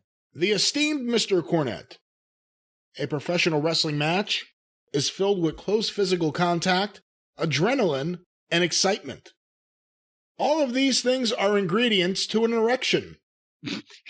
a chubby, a stiffy, a tent pole, a woody, a hard-on, a steeple, a rocket in the pocket, a custard slinger, a morning glory, a throbbing whistle, or as Mr. Last calls it, a Charlie from Starkville. Surely someone has been bitten by the trouser snake during a match. Is there a protocol for such an issue? They certainly can't put a book in front of it like a schoolboy. Is anyone notorious for such an issue? Any particular amusing anecdotes regarding such? You know, honestly, I don't know that I have an amusing antidote, as they say, for somebody having a swollen meat whistle while they were having a match. Now, I'm sure it has happened at some point. Not to me, because I was concentrating on other things, and also if you get slammed a couple of times, it takes your mind off things.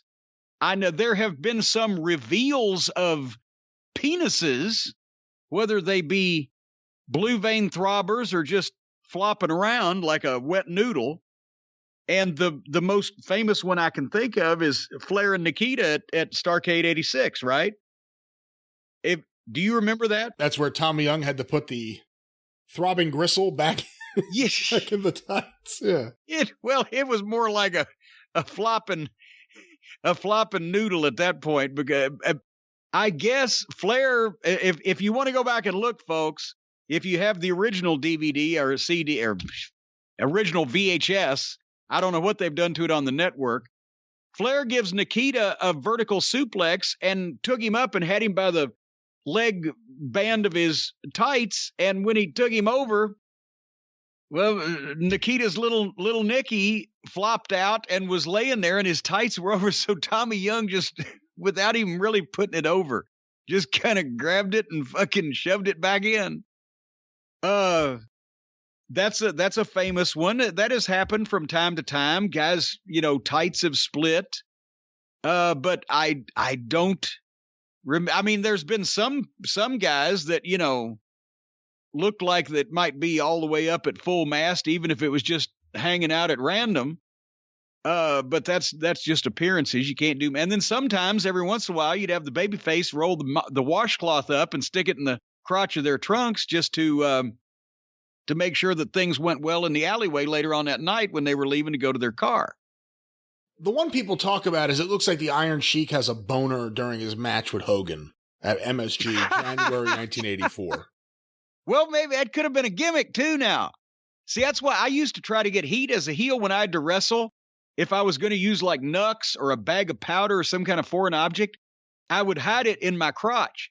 So when I reached in to get it and pulled it out, there'd be less bulge and people would be mad, not only because I was cheating, but also because I was trying to convince them I had a big dick. Double heat. And the other one would be, people always point out that Lex Luger was constantly playing with his dick during matches. Promos. Not necessarily matches. During matches. But more of it promos because his hands needed something to do. But he wasn't necessarily playing with his dick. He was picking the tights and or pants off of the top of his dick. It was a kind of a nervous ticky where he'd pick his pants up off the top. I don't know if they were too tight, if they were squeezing Mr. Johnson and the twins, or if it was just hampering him somehow from speaking. But he'd do the kind of the one finger pointed wave with one hand and pick at his dick with the other. Okay, but none of these were blue vein throbbers, though. No stories of accidental boners. That's what you're saying. I can't think of any accident, not on my part or any that I've personally witnessed. But then again, also, I wasn't wearing my glasses at ringside. So maybe that might have been a detail that I would have missed. I'm not sure. All right. Well, Jim, that question didn't stand very erect, did it? No, it did not. But a question that we received from a lot of different people on Twitter and via email was to get your thoughts about the passing of Hacksaw Butch Reed this past week. Well, and I knew we were going to talk about this, and unfortunately, the one thing we forgot when we took 3 tries to record the experience a few days ago, we were supposed to let people know that we were going to talk about Butch Reed on this program, and we didn't do it. So we will do that now. And how old was Butch? Was he 66, did they say? 66, yeah. I'm going to say he broke in Kansas City, right? Because he was from Kansas City, but he broke in the Central States Territory. I believe so. And I think that was probably, 1979, 80-ish, thereabouts, maybe 78-ish, somewhere in there. Sounds right. The point is, he was good really quick. And I'd seen, the newspaper clippings. First time I ever heard of him, he was working under his real name, Bruce Reed, in the Kansas City territory. And you could see by the pictures that he was a big jacked up guy, but I had no frame of reference because there was really no home video then. And let's face it, the people in Kansas City in the late 70s weren't seeing fucking Kansas City wrestling on television. But as soon as he got to Florida, which would have been did he get there probably in 81 and then had a real good run in 82? 82, he was one of the highlights of Florida, yeah. Yeah, right at that time, now that's when VHS and home video was in full bloom, and I started getting tapes of every territory. And all of a sudden, you see this guy that's maybe wrestled one or two other places, and you've barely heard of him before, and he's in the main events in Florida, which always had a lot of talent. And was fucking great. I mean, you could tell he was green then, but what an athlete, and his matches were good, and he had excitement to him. And he was a babyface there, so he wasn't doing those real, over-the-top heel promos that he'd do later on in Mid-South, but he was still well-spoken, and the same, he was sort of... Ron Simmons always reminded everybody of a young Butch Reed. That's why we'll mention in a minute why they ended up getting teamed up together, because they wanted Butch as the veteran to try to help Ron along when he was a inexperienced guy. But anyway, the Florida run was great. They already had him in with Flair for the world title, and people were buying it. This is a guy that's barely been in the business for 2 years. He was really a good baby face, and you could tell he was, as I said, he was green, but he was starting to smooth up, and during that run, you could even see improvement. And then I'm thinking, did he go straight from Florida to Mid-South? Because he was there when we got there. No, I think he went to Georgia first. That's right. Yeah, no, you know what? I think he was doing Georgia and a little Mid-South at the same time, because he was in Mid-South definitely by the fall of 83, and he and, who was it, Pez Watley won the 83 tag team tournament on Thanksgiving at the Omni. Well, he was in Mid-South in the spring of 83. That's when he got there as a babyface, and that's, I believe, where he first became Butch Reed. He had been Bruce Reed up to that point. Yeah, and I can understand that, because especially Watts is thinking, look at this fucking stud, as he'd call him. Look at this hoss. Big football player, his name's Bruce. Bruce Reed sounds like the millionaire alter ego of a superhero, right? So Butch Reed, and then they added the Hacksaw, and they had him and Hacksaw Duggan feud over the Hacksaw name. Duggan was a heel when he first came in, right? That's right. Butch was a babyface, and then they switched later on during the course of the year. But anyway, point I'm making is by the time... really, his first main event spot's in 82 in Florida, but he's working with Flair. Eddie Graham was still alive. Kevin Sullivan was down there at the time. Dusty. He's learning from all these guys. Then he goes to Georgia and then to Mid-South, and gets to work with Bill Watts. And Watts was perfect to promote a guy like Butch Reed. And I think that's why he had his best run in the ring. I don't know financially, but definitely his most critically acclaimed stuff was in Mid-South Wrestling. Because Bill Watts was a college football player that turned pro wrestler. Butch Reed, college football player, turned pro wrestler. Boom, he's a fucking legitimate athlete and a tough guy, because he also did rodeo, and he's a legitimately badass guy. So he's perfect for Watts to push, and he was perfect for that territory, because that's, the kind of guys they bought. And, a lot of people have said the reason why that 1984 business was so good was Watts' best year ever, because the smaller guys came in when they'd seen a steady diet of the giants, and the smaller guys that Rock and Roll and Midnight and Terry Taylor, TA, the guys that could bump came in. But thing is, Butch was as big as the giants that were over in that territory, but he could fucking move like crazy. Remember how explosive he was and how quick? You know, he could get up and down and hit the football tackles and do the shit and take bumps too and throw the punches. You know, he was 260 or 270, but he moved a whole lot quicker and like a cat. So as much as the crew that invaded from Tennessee, played a part in 84, Butch was huge. Even if not only the program with JYD, but then after Dog left, Butch was still in the thick of it with Doc and with Magnum and whoever the fuck. Remember, they said on TV the reason the Dog left was he couldn't deal with Butch Reed anymore. He was too scared of Butch Reed that he couldn't beat him. Butch Reed ran him out of town. Yeah. So, and I saw somebody on, it may have been on PW Insider, might have been Mike Johnson, say, it would have been great if Watts had just gone ahead and switched Butch babyface to replace the Dog instead of bringing in Master G, George Wells, and then trying with, I think, a Snowman at one point, whatever the fuck. But the thing is, it may have helped New Orleans because we've talked about it. The loss of Dog hurt New Orleans, and New Orleans didn't recover, but for most of 1984, the rest of Mid-South was Dog free and did its record business ever, especially the Oklahoma end and Houston. So I think it would have cost him money. People would have still taken it that as obvious that they were trying to replace JYD with his arch rival Butch Reed. It wasn't a thing where you could do the deal where when Ron Wright switched babyface when Whitey Caldwell got killed in a car wreck. And that was an emotional, heartstring tugging thing. Well, Dog hadn't been killed. He just left for the WWF, right? So to have his hated rival suddenly take that spot, it would have been obvious. And Butch drew better as a heel the rest of that year than he had before it. And they still used him on top and into 85. And then they switched him babyface a year or so later.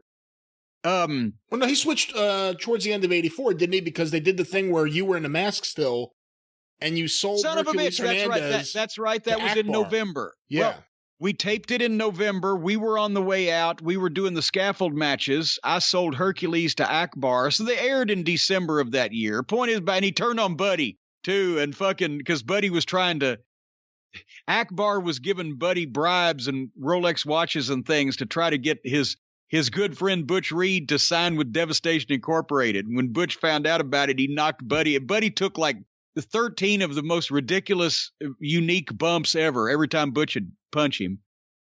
But anyway, later on, yes, and Butch was great and as a babyface there because people believed in him by then. And we've talked about when Brandy did that one epiphany she had where she suddenly became one of the greatest promos in the business for 5 minutes that 1 week. She channeled Butch Reed in Mid-South. And just the whole flavor of the promotion, the style of the matches they had, the way that the guys that Watts liked to push and the way he liked to push them, Butch Reed was tailor-made for that. And he was a great guy in the locker room, too. When we first got there, we hadn't met a lot of these guys because Butch, Nikolai Volkov, Crusher Darso, later on Crusher Khrushchev, and later on Demolition, Ernie Ladd, my God, I'd seen Ernie Ladd wrestle, but I'd never got to meet him before. These guys had never worked the Tennessee territory, and that's where most of us had been. Dennis knew a few people. But, we walked in not knowing anybody except the guys that came with us, and all these guys are fucking giants.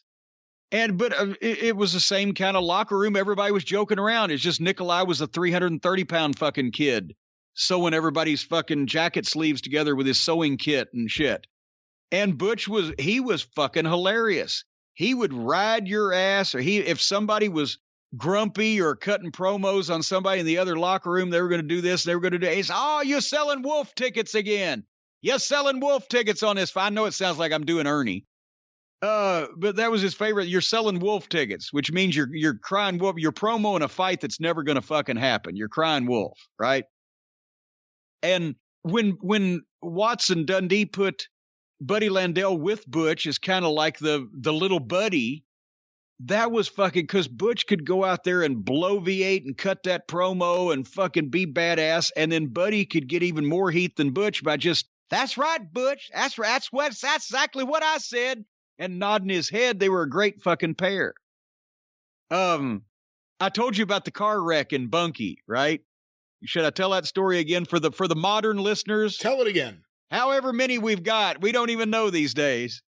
We're going to wrestle that night in Biloxi, Mississippi at the Gulf Coast Coliseum, and that's a long way from Alexandria, Louisiana. That's a long fucking way. It's like 250 miles, a lot of it state highway. So me and the Midnight Express have left early, and we've got out there, and we're sitting in the locker room, and apparently Butch Reed at the time lived in Baton Rouge, but he was in Alexandria, wherever they'd been the night before. Buddy was driving in his car, and Butch was driving in his car, and they were following each other from Alexandria, Louisiana, down over to Biloxi, Mississippi.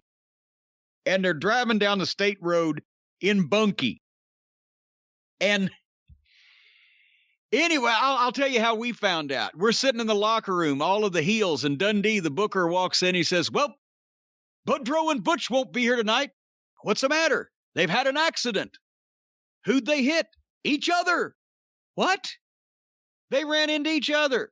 Or more effectively, Butch ran into Buddy. Buddy Landell, I've told the story a million times, was the world's most distracted driver. You were taking your life in your hands anytime you got in a vehicle with him. And finally, along about March of that year, I swore off riding with Buddy because I was afraid we were going to get killed. And I started driving myself whenever it was his turn to drive. And Bobby and Dennis made about another 2 weeks, and then they quit too when they ended up in a fucking mud field covered in fucking dirt on the way to somewhere.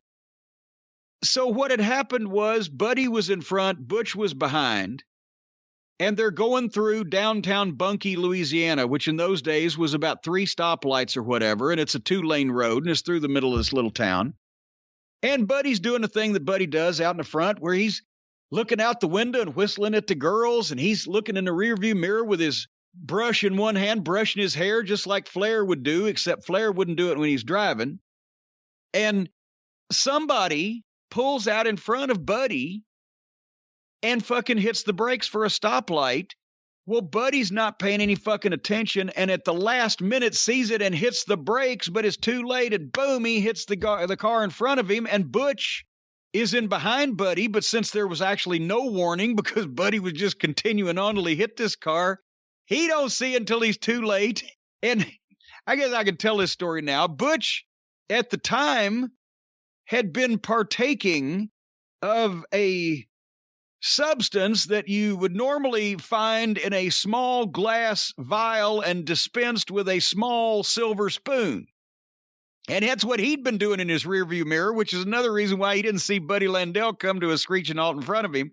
And bam! Butch Reed plows into the back of Buddy.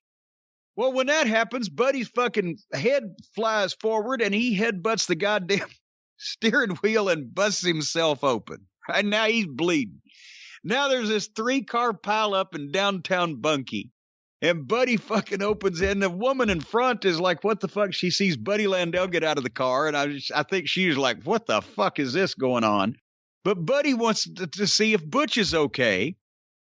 So he goes back to Butch's car. Butch has his car door open, and he's on his knees on the ground, leaning in where he can get to the floorboard of his car, where he's trying to scrape up all of the cocaine that got spilled when it fucking went forward when he plowed into fucking Buddy. And Buddy leans in and he's going, I'm sorry, Butch. I'm sorry, Butch. And Butch looks up and says, Buddy, goddammit, get out of here. You're bleeding all over my shit.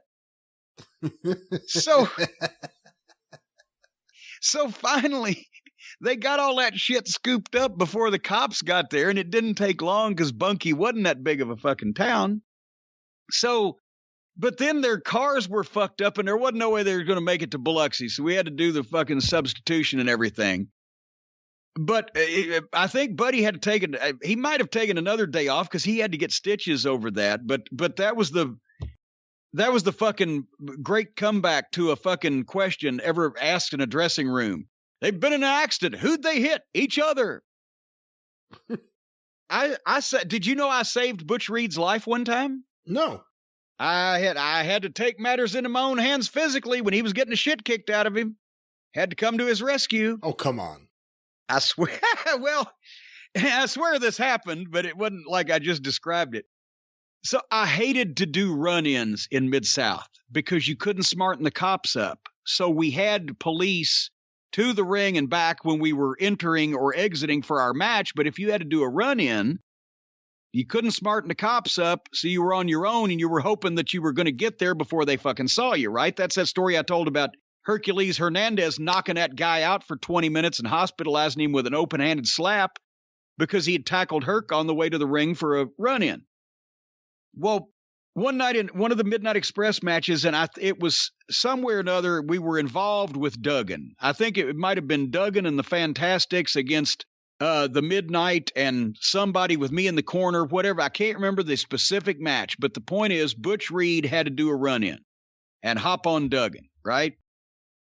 So, God damn it, I'm up on the apron of the ring distracting the referee while there's a big six-way or whatever the fuck going on. You know what? It might have been just Terry Taylor and Duggan. Might have been a regular tag match. I think that's what it was. But anyway, there's the fucking four-ways going on. I'm distracting the referee. Butch is going to come down the heel aisle and jump in and fucking glom Duggan, right? As he comes down the aisle, and Butch was so athletic, he's running fast. He beat everybody.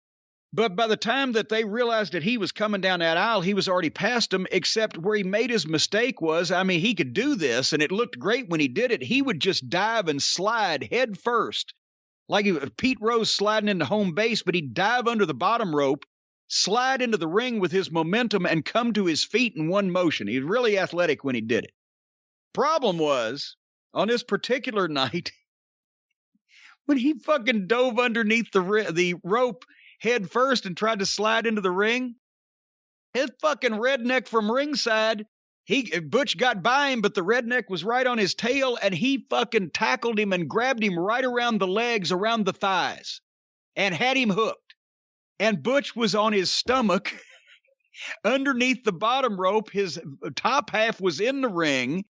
His crotch was on the apron, and this guy had him wheelbarrow hooked by both legs out on the floor and had the leverage on him. And Butch can't turn around because he's on his fucking belly and he's trying to reach back, but the guy's trying to pull him out of the ring. Well, fuck, it was up to me because the cops were lagging, right? I run down the apron of the ring and start fucking kicking the guy in the side of the head as hard as I can to get him to let go. And wham, the first one I got him good because he didn't know I was coming. And holy shit, he fucking sold that, but he still didn't let go of one leg. And now I'm trying to reach out and kick, and I don't want to fall off the goddamn ring. But I'm kicking him. Finally, the cops get there, a couple more kicks, and they drag him all the way off, and Butch gets in the ring and fucking does the finish. And then we all get back to the fucking locker room, and and the boys were laughing too, Bobby and Dennis, because they'd seen what was going on. And they're like, look at Cornette's having to save Butch from this guy. So I told him afterward, I said, now, Butch, I said, I don't mind every once in a while, but don't make it a habit that I've got to bail you out of these situations and come to your save your ass. Stand up for yourself. And he was dying laughing. Of course, I wouldn't have said that if he'd have thought I was serious, or elsewise he would have killed me. But for a couple weeks, we everybody in the heel locker room got a halfway decent fucking chuckle out of Cornette having to save Butch Reed from the fucking marks. But that was the thing. Whether it was the football matches, Watts liked to do those with Butch and Doc and Duggan, or the ghetto street fights. You couldn't do that today.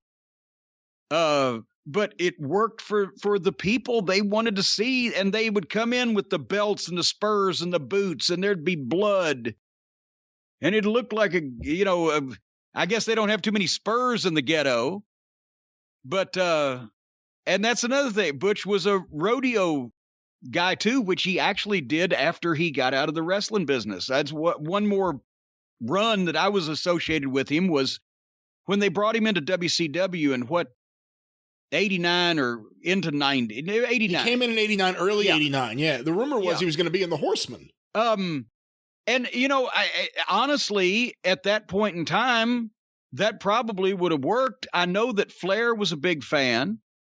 I don't know if Flair wasn't the booker when he came in. The committee had brought him in, I believe, because JR was a big fan of Butch Reed's. I don't know whether whether it was Flair's idea to put him in the Horsemen or that was one of the committee ideas, but they wanted to do something with him. And I think they didn't actually present him as best as they could. And that's why when Flair took the book, he decided to put him and Simmons under the hoods as Doom. And I said, isn't everybody, who else looks like that? How the fuck is anybody not going to know who this is? But it made them look like they belonged together. And because not many people, especially on a national basis, knew Ron Simmons at that time. And as I mentioned, that's the one thing that Rick had mentioned and Kevin Sullivan had mentioned. They talked to Butch about, help Ron. You've got more experience. You guys similar backgrounds with football and Florida, blah, blah, blah. And, Ron was able to learn a lot there from teaming up with a guy that had more experience. But then when they dropped the masks, they didn't have to use Ron Simmons and Butch Reed. They could still just use Doom. It worked anyway. They looked great together. And, I think they had a great run there. But then think about this. Butch was born because he was 66, he was born in like 1955. In 82 in Florida, he's 27 years old. Wow, what shape he's in. In 84, 85 in Mid-South, he's 30 years old, and that's his, best work. By the time he'd had the run in WWF, you can't hold that against him because everybody's quality of performance fell in a hole up there. Whether it was the schedule or whether it was just the fact that they didn't really care about the matches. Most of the guys at that point, everybody gained weight, everybody slowed down. The Doom run was the last best run of his career. And they had great matches with the Steiners and everybody else. But at that point, in the early 90s, now Ron's almost 40. Or not Ron, but Butch is almost 40. And his knees had been bad since before Mid-South. And I think there was no territories to work anymore. He'd been to the one place, didn't really like it. He'd had a good run in the other place, and there wasn't much left to do. I think at that point, that's when he decided to do the rodeo thing. But I remember when we first got to Louisiana, and Dennis Condrey had kind of a sarcastic sense of humor, but we watched Butch one time getting dressed, putting his knees on, putting his knee braces, the wraps of the knees, and then the tape of the knee, and then the knee braces. And finally, Dennis said, fuck, Butch, if you go any further, it's going to look like you got polio. And then Butch gave him, because that's the way the guys talk to each other back then. But Butch gave him a look like, hey, motherfucker. And Dennis, I'm just ribbing. But they were bad then. So a lot of guys had bad knees coming from a football background. So I think by the early 90s, he had probably, even if there were territories, he had done his best stuff in the ring at that point. But I always liked him, got a kick out of him. Fucking promo days, he was hilarious. He could turn that shit on and off when we'd be sitting there at Channel 3 in Shreveport, doing the local promos for all the Mid-South towns. It was the most reliable guys, obviously, were JYD when he was there because he could talk, but Duggan was an all-star, Buddy Landell, Butch Reed, and then, me and Magnum TA, he didn't have the fucking promos that would just have us rolling in the aisles, but he got pretty consistent then. But most all the top guys could talk, and they, they'd pop you. And Butch was great to fucking listen to. So I really liked him. I hate that I guess he wasn't in bad health for a long time. Did I hear he just recently had a couple of heart attacks and then boom, that was it. Yeah, that's what I had heard as well. But, and he's another guy that a lot of people are overlooking because they saw him with the bleach blonde gimmick in the WWF in 88 and the 86, 87, 88. Whatever. Yeah, the Natural. Thank you, you savant. The Natural. So the Natural, Dustin was the Natural and Butch was the Natural. But anyway, go back and look at the Mid-South stuff. Try to find some of the Florida stuff. Mid-South is probably easier. The Houston arena matches, Butch Reed could go, and a lot more As a matter of fact, didn't it was even on Twitter, old Powerhouse Hobbs, Willie Hobbs, as they called him over on AEW. Somebody had made mention that Butch had good things to say about Hobbs, and is the same kind of fucking guy, raw talent, big guy, but with a lot of explosiveness. And so I think Butch saw some of himself in Hobbs. We'll see if that works out for him. But that's who some of these guys like Hobbs and et cetera ought to be watching tapes of to see how to fucking make an impact and have people taking you fucking seriously. Fantastic in Mid-South. Unfortunately, we didn't get that version of Butch Reed in WWF. I wish we had Butch Reed in UWF in '86 when Watts went national. He would have been amazing on that roster with everyone there, but he had been burned out on that schedule. Imagine being burned out on the Mid-South schedule and then going to work for the WWF. Well, as a matter of fact, somebody said that's why he ended up he didn't no show and just quit like Steve Armstrong did when the mirror cracked. He just woke up in the hotel room that morning and said, "Fuck it, I'm going home."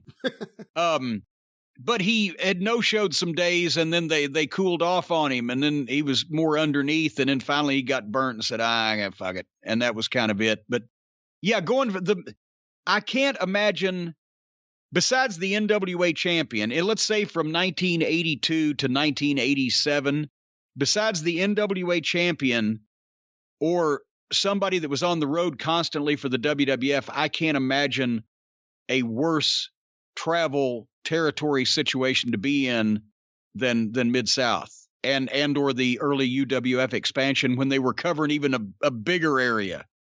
Well, DiBiase said one time that first real good main event top run he had in the Mid-South territory, he had worked for McGurk and he'd worked Louisiana, etc. But the first main event run for Watts, he was there for a year and a half. His hair started falling out and he hated the wrestling business. And he didn't want the money anymore. He just had to and he went to Georgia where he wouldn't have to drive longer than 180 miles. You had to get out of there every once in a while or you'd go out of your fucking mind. Well, sometimes when people go out of their minds, they look to sue. Who's sending me to all these towns? Who's sending me to Bogalusa? Well, who can I sue? I'll guarantee you it's not Sue. Sue didn't have anything to do with it. She wasn't even there. But I'll tell you what, if you want legal representation, whether you are damaged by a major corporation or a greedy, avaricious company, or whether you've been persecuted by slanderous lawsuits by alleged perverts, more on that in the weeks to come, folks. I know the guy that you should be calling. Call Stephen P. News.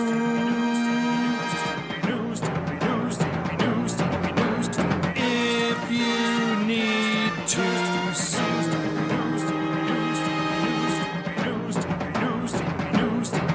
An outlaw mud show or two. Those are the rest. You know, I'm going to go ahead and say it right now. We have made arrangements. We're going to be having Stephen on The Experience, I believe. Well, one of these programs in about a week or so. But I'm going to go ahead and say this now. In addition to all the other things he's done, whether it be for the cancer-ridden town in West Virginia or the senior citizens that were victimized at the nursing home or the various folks that were given cancer by chemicals they didn't even know they were ingesting. But now Stephen has another case involved in the wrestling business. He is involved in the situation with poor Pele Primo, who has been sued for $15 million by the penis party fella. And basically, the penis party fellow, and I'll let Stephen tell it in a few weeks in more details, but the penis party fellow has been trying to sue everybody that's told what they know about him to basically make them shut up so that he can continue on with the things that he was doing before. And Stephen P. New has stepped in because I don't know about you, Brian, but it came as a surprise to me that Pele Primo does not have $15 million laying around. And that's what this guy's trying to do. He's trying to cause everybody to have to file bankruptcy and ruin their credit and et cetera, et cetera. And to add insult to injury, this idiot was trying to sue Pele Primo in California, where Pele's never been, just because it'd be closer for Penis Boy. So Stephen P. New was able to step in and get that case moved to Pennsylvania, where Pele resides. And now Pele has as a matter of fact, has opened up a legal defense fund that he's asking people to contribute to, not for Stephen, who is interacting as best he can, but for counsel that is, what do they call it, admitted or licensed in the particular jurisdiction that the lawsuit is in now, and etc. We're going to have more details on this, but if you want somebody to help you out, if you've been victimized by somebody, even a guy known for having a penis, call Stephen P. New at newlawoffice.com, 888-692-8084. He can help you out, and he's on the side of the little guy. I'm not saying he does everything for free, but he'll cut you a break every now and then. You know, I understand why the penis pervert's upset that people spoke out and told their stories about him. But considering that he allegedly has found religion, shouldn't he just forgive everyone? Well, no, because if you find religion, the first thing that they teach you is that they want money. Because God is all-powerful, but he's horrible at handling money. What's the first thing every religion wants is money. That's what the penis pervert wants, is money. He's already got a default judgment against one of these outlaw wrestlers that doesn't have a pot to piss in or a window to throw it out of and is trying to ruin their credit. So he knows he ain't going to get any money. He just wants to persecute people. Well, Stephen P. New don't like people being persecuted, and he personally persecutes the persecutors. 888-692-8084, newlawoffice.com. Well, before we get to a song and wrap things up, one final question, at least one. We'll see if you go like 10 seconds with the answer, we'll have two final questions. Well, all right, I'll figure out some way to stretch this out. This one was sent to CornyDriveThru at gmail.com from Jonathan McFadden in Ireland. Why do you think a match between Hulk Hogan and Stone Cold Steve Austin never happened? Also, how would you have booked this match given the opportunity? Well, the reason why it never happened is because Hulk Hogan, there was never a position in time where Hulk Hogan could have won that match.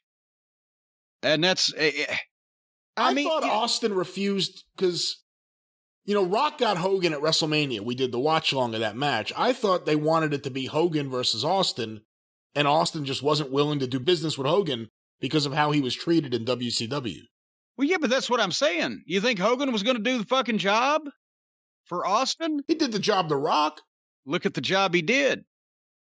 I'm sure Austin is probably proud of, and rightfully so, that he's the one major guy that never laid down for Hogan.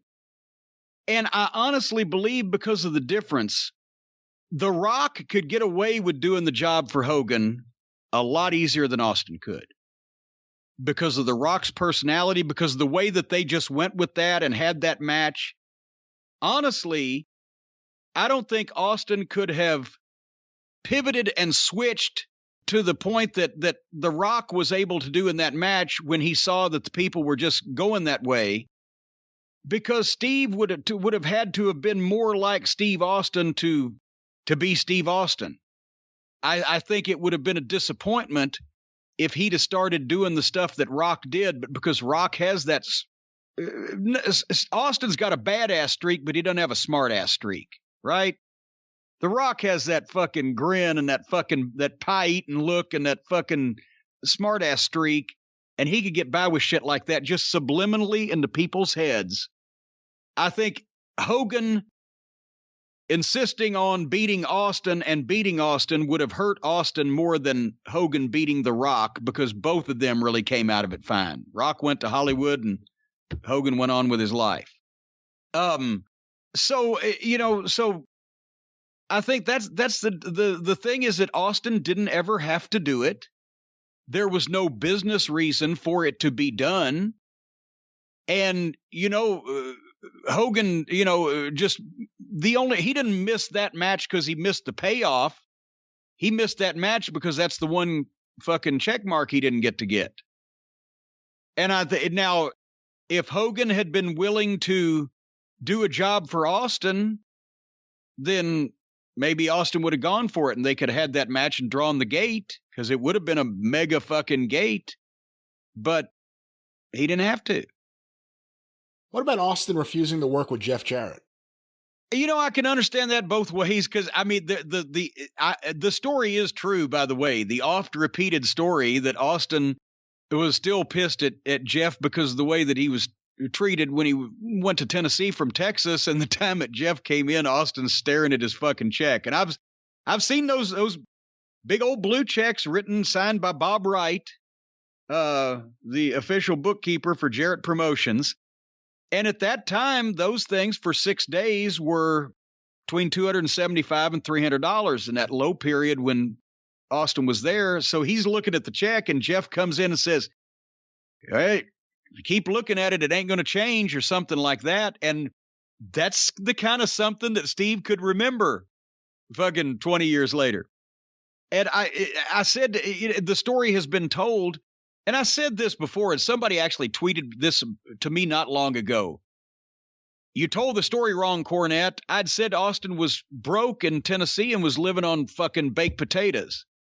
Story was wrong. They were raw. He wasn't baking them. Well, there were no microwaves. If he got near an oven, I assumed he'd bake the potato. But yes, he did eat some raw potatoes. But the point is, whether they be baked potatoes or baking potatoes, that's all he was fucking eating, right?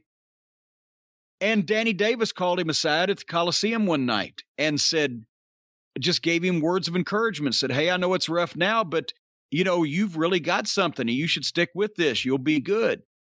And because Austin was thinking about quitting, and that's, he stuck with it. And that's why 20 years later, we did the show at the Christmas Chaos at the Louisville Gardens for OVW. And all I had to do to book Austin was call Bruce Pritchard and say, "Hey, are you in catering at Raw? Are you near Steve Austin? Ask him if he wants to make $25,000 in a brown paper bag and all the fucking beer he can drink for doing a favor for Danny Davis." And he says he'll do it. Okay. And I called him Clear Channel back and said, "We just sold out the Gardens." That's all it took. And Steve got his 25 and so did we. But anyway, that's the kind of, Steve remembers people that are good to him and he remembers people that are not good to him. And sometimes those memories manifest themselves at certain crucial points. I don't blame him for not doing the match with Goldberg either and going home and walking out. That's what stars used to do. And he said he handled it the wrong way.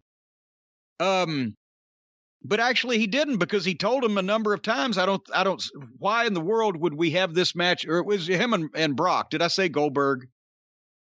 Him and Brock Lesnar. Yeah. They wanted to have on free TV. I got Goldberg on the brain from last week. Him and Brock, they wanted to have on free TV, and he knew that was crazy.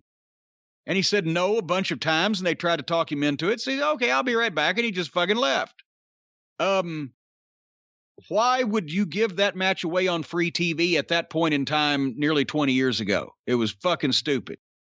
Guys used to be able to take care of themselves and their image and their business like that, and they also used to have the leverage too, because if somebody did that now, they'd say, "Okay, fuck you, go home, you're released, future endeavored." But you don't want to fucking fire a guy like Steve Austin. As it turned out, he came back sparingly, but that was mostly because of his neck. But you ain't going to fire fucking Steve Austin. They didn't want to. It was like they buried him for a while and they made up as quick as he'd come back. But now nobody's important, as we've just been talking about. But anyway, I think that's the thing. There was no benefit to having that match unless Austin would have won it. It wasn't going to get Hogan over anymore at that point. The thing with Hogan in Toronto at the match with Rock, that was the perfect place, because Toronto was Hogan's city, and that was the perfect place for that to be had. But and they probably would have turned against Austin in Toronto too.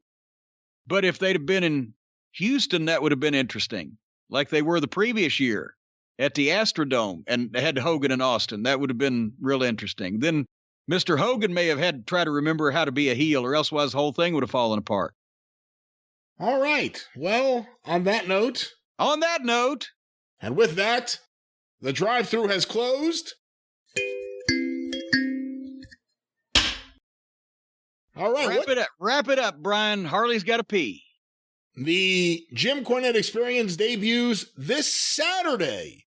Wherever you find your favorite podcast, make a note. New debut day will be Saturday for the Jim Cornette Experience, and the Drive Thru, I think, is back on Monday. Back on Monday. Back on Monday next week, wherever you find your favorite podcasts. Get clips, full episodes, and omnibus collections on the official Jim Cornette YouTube channel. Go to YouTube and search for Jim Cornette. Check out the exclusive Travis Heckel artwork and subscribe today. We are closing in on 200,000 subscribers. Be one of them, the official Jim Cornette YouTube channel. Patreon.com/Cornette gets you access to the archives of the Experience and the Drive Thru from the beginning in 2013. Right now, we are uploading episodes from the spring of 2016, including Jim talking with Kevin Sullivan. Up right now, episodes added each and every Sunday night. Patreon.com/Cornette. You can follow Jim on Twitter at @TheJimCornette. You can follow me on Twitter at GreatBrianLast. You can hear me on the 605 Superpodcast at 605pod.com. Available wherever you find your favorite podcasts. Cornette's Collectibles at JimCornette.com. Open in March. Prepare yourselves now. Save your money. You're going to need it. JimCornette.com. The Drive Thru is brought to you by the Law Office of Stephen P. New, 888-692-8084. Get even with Stephen at newlawoffice.com. But until Saturday on The Experience and Monday right back here on The Drive Thru, for Jim Cornette, I'm the great Brian Last. Tally-ho! You know, Harley Quinn isn't the god of love and piss, but she is the princess of Poopin' House.